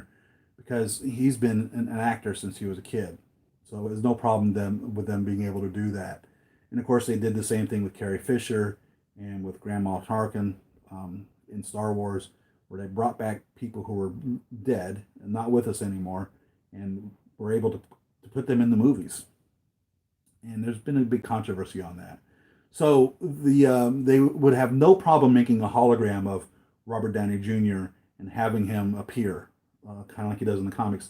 In the comics, though, he looks like what we've envisioned the hologram forever, like a little bluish, transparent type thing. But with his ability that he showed us in Civil War, you know, the images would be a solid, straight-up image, kind of like we've seen at the end of Endgame, where he was talking to Pepper and just talking to whomever would be listening when he was talking about what his plans were, what they're about to do. So we're excited for that, to get Robert back. The other thing, which could be the possibility, is supposedly this takes place at the time of Spider-Man Homecoming and Captain America Civil War. Supposedly after that, or along that time frame, where it's supposedly between the 47 and 50, which was the biggest question on the planet for a long time. Some of you felt that you have an answer to it, and I don't ever really feel that we ever had a specific answer. We have the Mark 47, which is in Spider-Man Homecoming, and we have the Mark 50, which was in Avengers Infinity War. 48 and 49 are missing. Now, we have a Hulkbuster 2. The Hulkbuster was never officially called the Mark 44. We have a 43 and we have a 45, and the Hulkbuster is what he wore. He wore the 43 in the Hulkbuster, and then he had the 45. We've called it the 44. Veronica was the artificial intelligence and or the satellite. So if you look back at the movie, you'll see the satellite. The name on the satellite says Veronica. It's not the Hulkbuster doesn't say Veronica on it. The satellite says Veronica. So Veronica is not the name of the Mark 44. It is the Hulkbuster. And we assume it's called the Mark 44. So along that line, when the Hulkbuster 2 came out, and we have a Mark 50 and we have a Mark 47, it goes with reason then to believe that the Mark 48 / Mark 49 is one of those is the Hulkbuster 2. It goes without argument. It has to be. Which one it is, we don't know.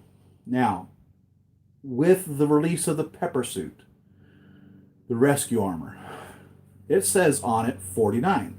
So a lot of collectors have speculated that Hulkbuster 2 is 48 and Pepper's Rescue is 49.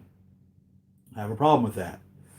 On the War Machine armors, he has on him a number for which one it is, and it's 3 digits.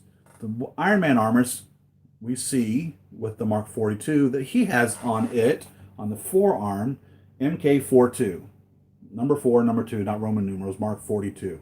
On the Hall of Armor, he has them in Roman numerals. Mark I, Mark II, Mark III, Mark IV, MARK, with the name, the number assigned to it.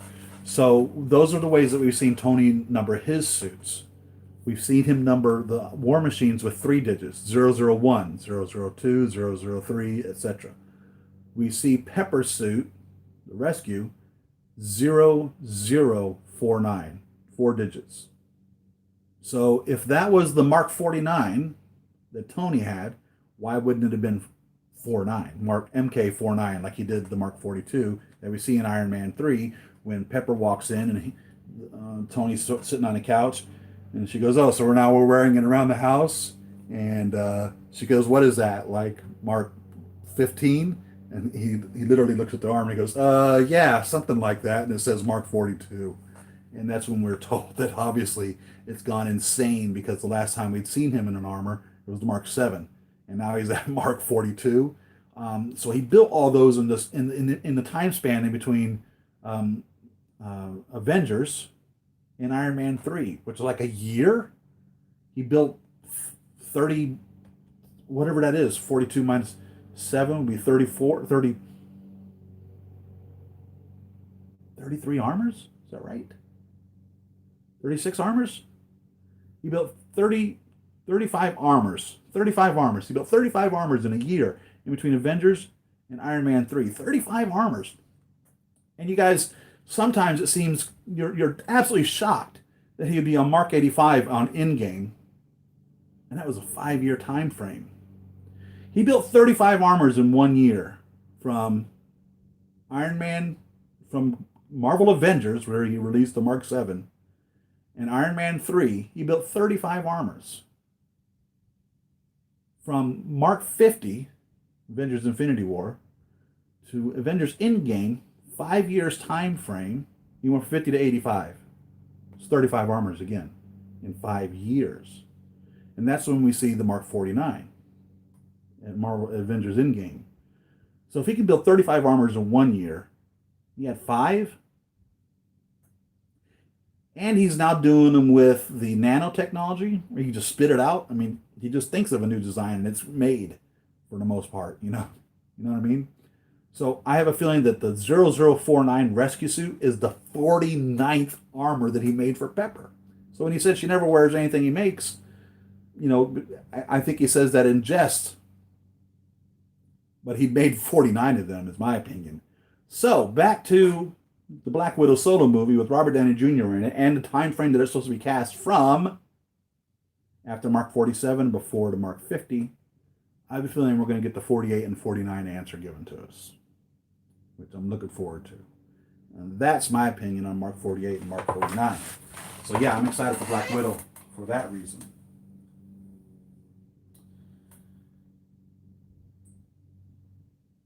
Python would look so good as diecast. I agree. I want them all as diecast. I've always wanted them all. So glad Spider-Man is in MCU for 2 more films. Oh, is it 2 more films now? I knew it was 1 more. Is it now? Is it 2 more films that they said that they would do? I was really excited to see that yesterday as well, with Kevin Feige in charge of it, because he's really done a great job. He's honored it well. And us as fans, now that Disney owns Fox, and we got the X-Men, and we've got Deadpool, and everybody is tied into the same movie house, more or less, and they have the rights to them. It'd be nice to see everybody together. It's really like to see Deadpool in some of these, right? Siri does not seem you're into Star Wars. Is that a correct statement? That is an incorrect statement. Ruben, I am totally into Star Wars. I mean, I was 11 years old or something like that when Star Wars came out. Huge Star Wars fan. It's just that when the figures, when I started collecting these figures, it was the Iron Man figures that really excited me. I think the first one I bought was the Mark I-VII Heartbreaker. I don't remember now. I think that was my first one. And they were just so neat. You know, it's kind of like a robot and an android and a suit of armor, and the detail on it was just remarkable. And so when you're dropping between, you know, at the time $200 and $300 for a piece, you know, I just didn't have the money to put on to other things, but I do collect specifically the Astromechs, and so I have over here, hopefully you guys can see that, my Star Wars shelves, and I've got all the R2 units that have been made, R5s that have been made, the BBs that have been made. I've got Rey down there, which, and neither here nor there. Got some protocol droids. I started collecting stormtroopers because I've ordered from Juiced Async the land speeder, and when I seen that he was making that in 1/6 scale, one of the absolute most iconic scenes, there's lots of scenes from the movies, but one of the most iconic scenes, in my opinion, from Star Wars, which originally was called Star Wars. It was not called A New Hope. The New Hope came later, when they came out with the prequels and they remade it, and so they renamed it to Chapter 4, A New Hope. But it was just called Star Wars originally. So when Star Wars first came out, the scene where, and at the time we were still learning all this, we didn't understand what all was going on, but when Obi-Wan Kenobi used the mind control, I forget what we called it back then, but when the stormtroopers come up, they're in the land speeder. You got Luke and Obi-Wan and C-3PO and R2-D2 back there, and the stormtroopers are looking for droids. And Obi-Wan says, "These are not the droids you're looking for." Forever back then in the 70s and 80s, I mean, that was what we did. You know, you don't want to get McDonald's. You don't want to buy that shirt. You know, we were using that Jedi mind control. It was like the thing to do. It was, I don't know, a bunch of dorks and geeks back there doing that, and we thought it was fun. And so it's like the perfect scene. And it's all about, when you're collecting these, to try to put them into a piece that brings back that memory, what's going on, so that when you can see how your piece is standing there, it brings back a memory of an instance from a movie.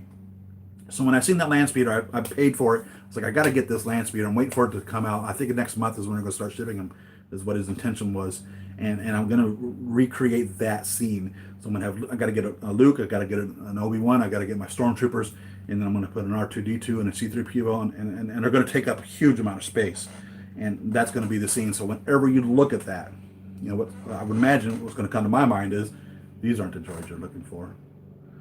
You know, how long have you had these droids? Oh, a couple seasons, or whatever he says, you know. But that Obi-Wan goes, these aren't the droids you're looking for. So to make a long story short, when you're dropping now between $300 and $400 on an armor or a collectible, you just can't. I mean, hell, add it up.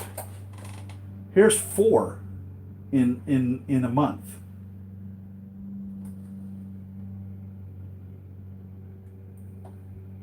I mean, money is not easy to come by. It really isn't. That's $1,200. That's a couple of car payments. That's rent. So when you're collecting something, you try to focus on what you want to have or complete, or you buy what it is that you want. When I was talking to a guy the other day about Hot Toys, he goes, so they make more than just Marvel. I'm like, dude, they make DC, they make Predator, they make Terminator, they make the horror classics. There's all sorts of different things. So there's different kinds of collectors. There are collectors that will buy a piece that represents a specific something, and they won't buy like every piece for that collection. Like you may get your Obi-Wan and your Luke and your Princess Leia, and that'll be it for your Star Wars collection. And then you're going to get your Predators, and you'll get your Terminators, and you'll get your Aliens, and you get your your Supermans and your Batmans, and you just get one or two pieces of all that, and that's fine. I've seen some beautiful collections like that. And then there's guys like me that have totally tried to get every single Marvel piece that there ever was, and that seems to be the obsession. I've got over 200 figures, and I don't even have all the Marvels. You know what I mean?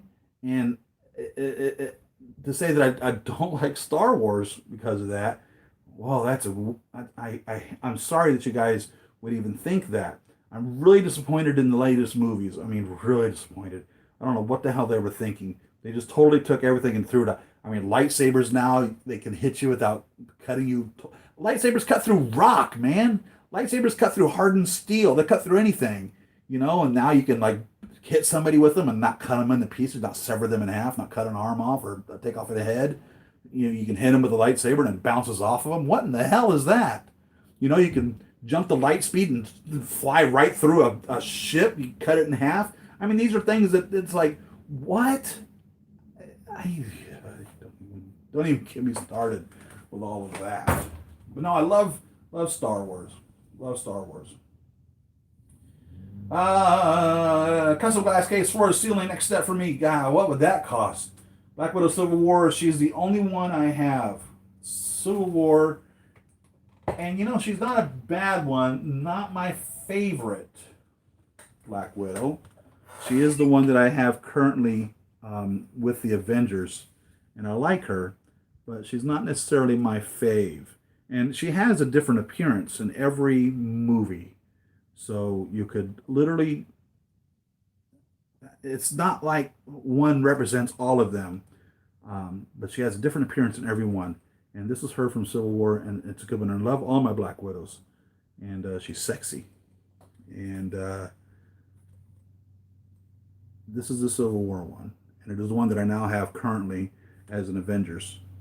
When the end game comes, I imagine Civil War will be made into their own diorama, and the Avengers will be updated with the most current piece, and the end game will have their little diorama too. So there's my Civil War. And the Infinity War, she's got the blonde hair. And I've seen a customizer really straighten out the hair and make it look exactly like the movie. And she did a great job on that. I wish I remember her name, but she dyed the hair, cut it into the proper shape, and really knocked the Infinity War Black Widow out of the park. She did a great job with it, because this really isn't how she looked in the movie. That isn't exactly how she looked. The hair color is a little off, and it's wrong shape, but it's close to what it was. And so this is how I did my Infinity War. I kind of didn't like that they did away with her pistols. For whatever political reason that they felt they didn't need pistols on her anymore. But this is the Infinity War Black Widow.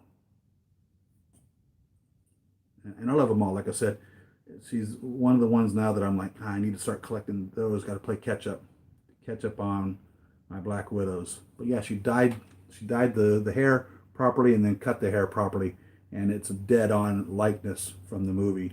At that point, she did a great job. I found her on Facebook.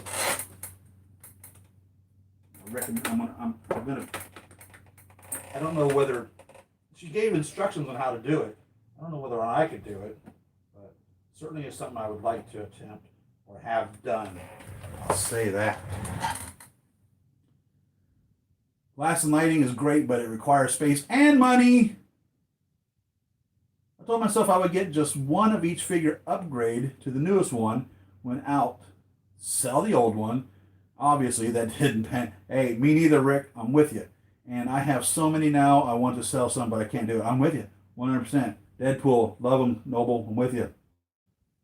Open one if you have to. I've thought about doing that. I've thought about it. I've thought about it. Thought about it. Thought about it. Thought about it. I was talking myself into doing that last night. I was like, man, I'm going to crack open this Scarlet Spider. I'm going to do it. I'm going to do it. And I decided not to. I decided not to. I really want to. And still do the unboxing with you guys. But the idiosyncrasy of doing the unboxing with you guys is that you see my first impression of it. For instance, with this Hall of Armor, there really wasn't that much of a first impression. It was more of a remembrance or a comparison to the original, because it was exactly the same as it was. There was really nothing new that I don't remember seeing any one thing new in the entire thing. So I wasn't like blown away. Whenever I crack open one of these figures, and it's the first time that I've held it in my hand and examined it up close. Like I said, I don't even watch the unboxings by the other guys because I want to have that impression. And I want to share that with you guys so you can see how blown away I am. And it's so funny. You guys called me out on my War Machine Mark IV as I'm like, holy smoke, look at this guy. He's amazing. And somebody said, did you forget what the War Machine Mark III looks like? They're like the same figure in regards to the immenseness and the shape and the size and whatever else. And I pulled them out and looked at it side by side and I'm like, holy smokes, what in the world? So even then at that point, I totally forgot my love and passion and shock and awe about the Mark III. I'm holding the Mark IV in my hand and it's like, what in the world? I mean, there's major differences and then there's slight differences. And I was like, oh, this is unique and I've never seen anything like it before. And here's the Mark III that looks very much like it. And it's like, okay, well, so much for this being unique and nothing like I've ever seen before. I was like, this is like holding a brand new figure. And I totally forgot everything about my Mark III. Crazy, isn't that?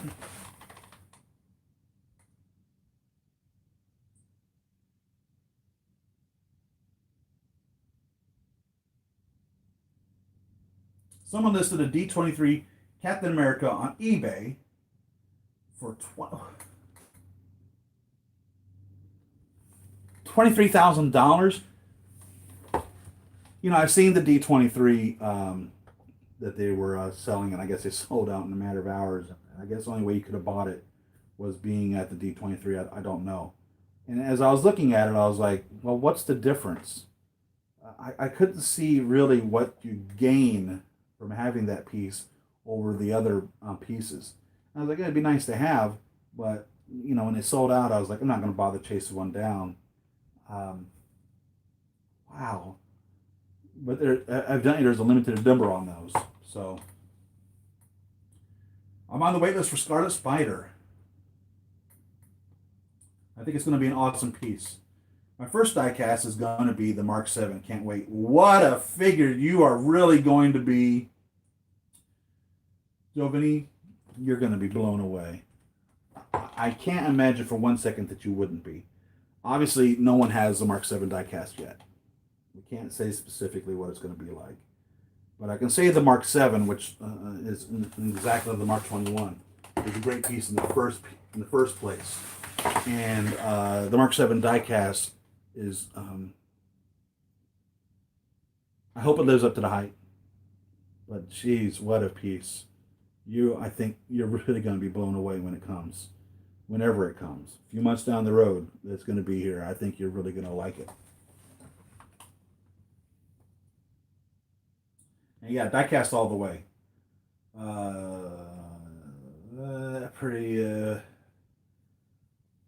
Well, thanks, Noble. I don't know where it was when you were talking about that. I'm sorry. I'm so far behind on chat. You're brave to do that to one of your figures. Also, you must be talking about the head sculpt that I just showed you on the Mark 20 Python. Oh, I'm not kidding you. Some of the craziest things I've done is disassemble a figure. I literally thought I was going to take a Mark 33 Silver Centurion and paint it like a Mark 30 Blue Steel. So I bought a Silver Centurion. They were on sale, and I think I got it for less than $200. Busted the thing open, totally took it down to every single little bitty piece, and started painting them blue and silver, and never got it to where I liked it. It didn't look good at all. I'm not a painter, evidently. And so I've got a Mark 33 Silver Centurion in pieces in a box in there, and I've thought about selling it. I don't even think you could even make a complete Mark a complete piece out of it. But if you wanted to do like, I don't know what you could do with it. I've thought about selling it just to get rid of it. I have no need for it, and I would probably even sell it just for $50 just to get it gone, and that would include the box and everything. And it's an amazing when you start pulling on these and they start popping and cracking, and sometimes they break, and you're like, what am I doing? You know, but when you're able to get it to that, when you're able to get a helmet in there, or whenever you're able to add the flame effects to something, or you know, like I did with my Mark 35 Mark 35 Red Snapper, where I totally customized the claws on that and made them so they actually articulated in and out on the pistons. When it works, it works. When it gets done well, it is well worth it. But the snapping and the popping and the breaking and the cracking and all the noises that come about that, and you're thinking to yourself, oh my God, this is a $300 or more figure and I'm doing this to it. What is wrong with me? You have to definitely respect some of these collectors or customizers that are able to make unbelievable work of art.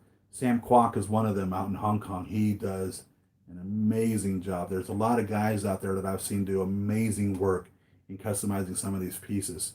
But it's, boy, oh boy, oh boy. Once you started, you're committed. Now, some of that also came from repairs. So I think it was one of my Mark I-VIIs I was talking about earlier, the wire quit working, and I couldn't get him to light up on his wrist repulsor. So I had to totally disassemble the arm just to be able to rewire that. And so it's one of the things that you learn through the collecting. You know, you're going to need some super glue. You're going to need some model glue. You know, don't be afraid to have to crack one open to repair it, because the warranty is only like 30 days or 90 days from when you bought it. I don't remember, and you have to be the original purchaser in order to get it. So if the lights don't work on it or something is wrong, like the arm comes out, if you don't report to them within that time frame, too bad, so sad. You're on your own. So you're going to be repairing it and replacing it yourself. One more solo, then another movie, probably a team up, they said. Okay, for the Spider-Man. Interesting. I heard that the Black Widow film was going to focus on Hawkeye and in her, the story of Budapest. Nice. And this line was dropped in Endgame. Yes. I think they had made another comment about that before, how they had worked together. But I think the Budapest specifically was called out in Endgame. Yeah. $200 is a lot. I'm at 85. Oh, 200 is a lot. I'm at 85 now. I know, man. It's amazing. And 200 is a rough estimate. It may even be more, to tell you the truth. I'd have to count them all up to tell you exactly how many I have. 200 is a round number. I'm pretty sure it's more than 200, actually. 1, 2, 3, 4, 5, 6, 7, 8, 9, 10, 11, 12, 13, 14, 15, 16, 17, 18, 19, 20, 22, 23, 24, 25, 26, 27, 28, 29, 30, 31, 32, 33, 34, 35, 36, 37, 38, 39, 40, 41, 42, 43, 44, 45, 46, 47, 48, 49, 50, 51, 52, 3, 4, 5, 6, 7, 8, 9, 6, 1, 62. 3, 4, 5, 6, 7, 8, 9, 7, 1, 2, 3, 4, 5, 6, 7, 8, 9, 80, 1, 2, 3, 4, 5, 6, 7, 8, 9, 9, 1, 2, 3, 4, 5, 6, 7, 8, 9, 100, 1, 2, 3, 4, 5, 6, 7, 8, 9, 10, 11, 12, 13, 14, 15, 16, 17, 18, 19, 20, 22, 23, 24, 5, 6, 7, 8, 9, 3, 1, 2, 3, 4, 5, 6, 7, 8, 9, 40, 1, 2, 3, 4, 5, 6, 7, 8, 9, 50, 51, 52, 53, 54, 5, 6, 7, 58, 59, 60, 1, 2, 3, 4, 5, 6, 7.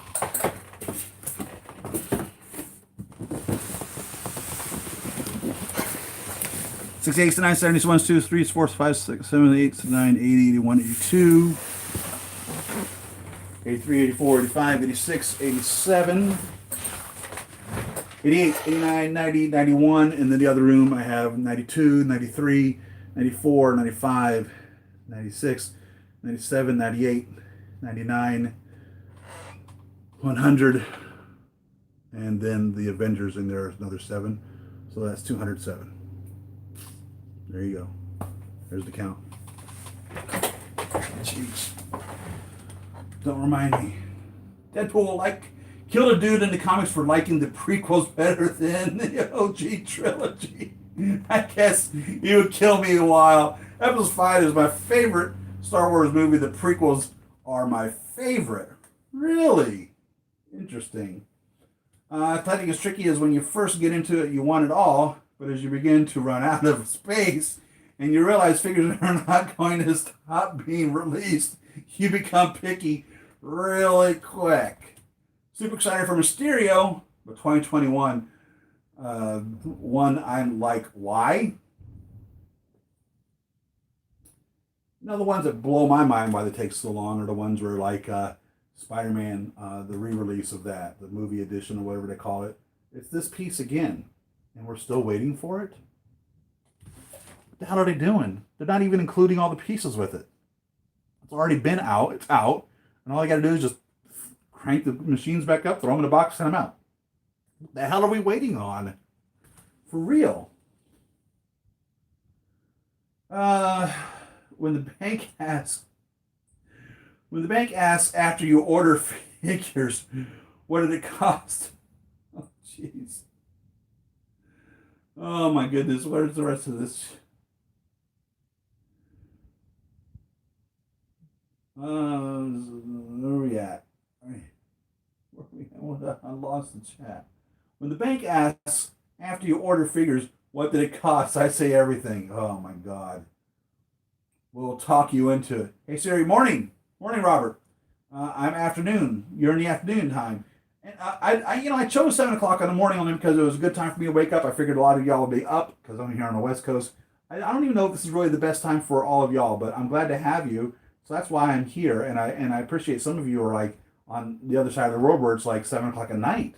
So I really appreciate every one of you tuning in with me on these days. It's morning for me, if you remember. I like the different view of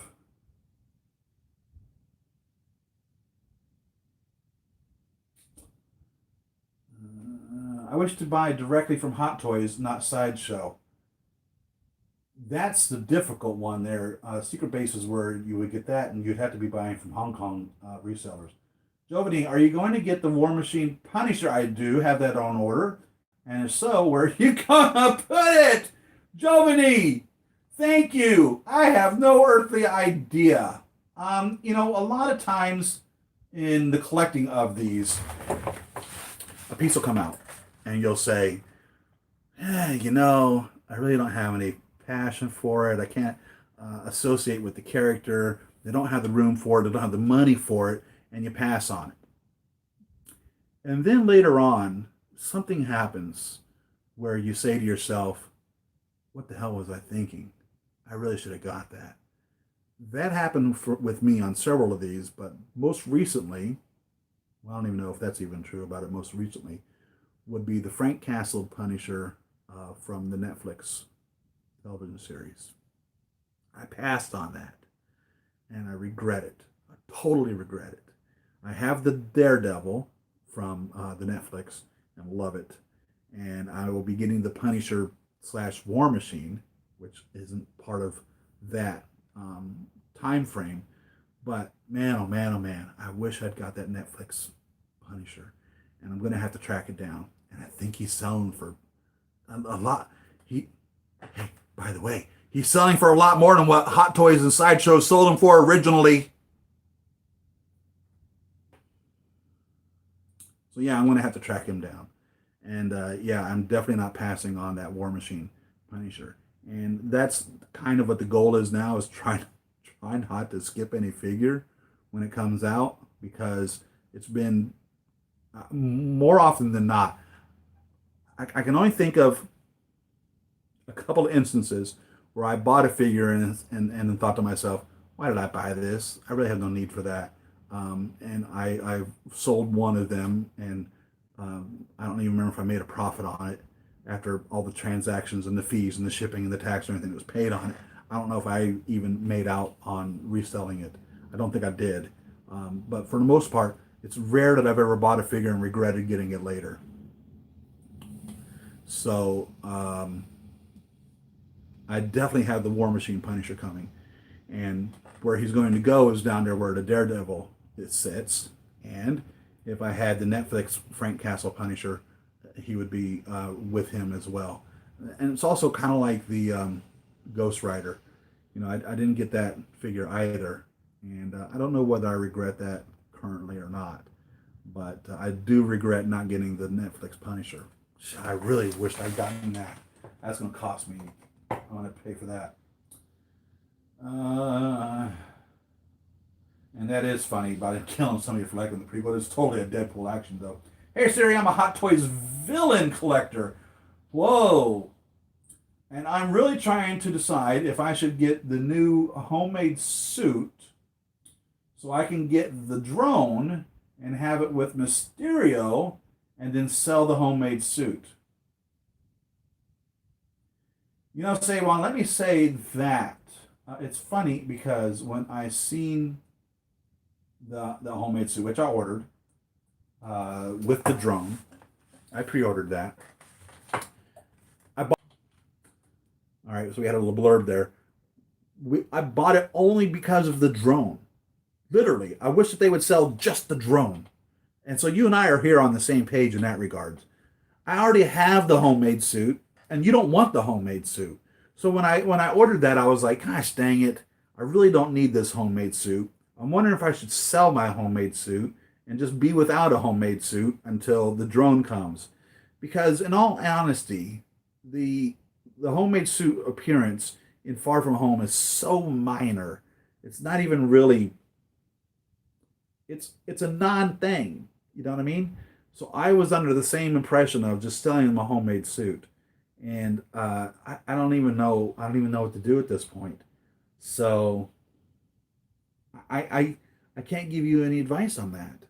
That's a tough one, man. Because I'm hey, I'm in the same boat. For real. I wish they would sell just the drone. You know what I mean? But then again, sometimes they sell these dioramas, and I'm like, why the hell are you selling just the throne? You know, why are you selling just the Wakanda throne? And then they didn't even sell a King of Wakanda. Had to buy it from a different manufacturer. My phone's ringing. Work. It's work. I'm gonna come back, guys. Okay, I'm gonna come back.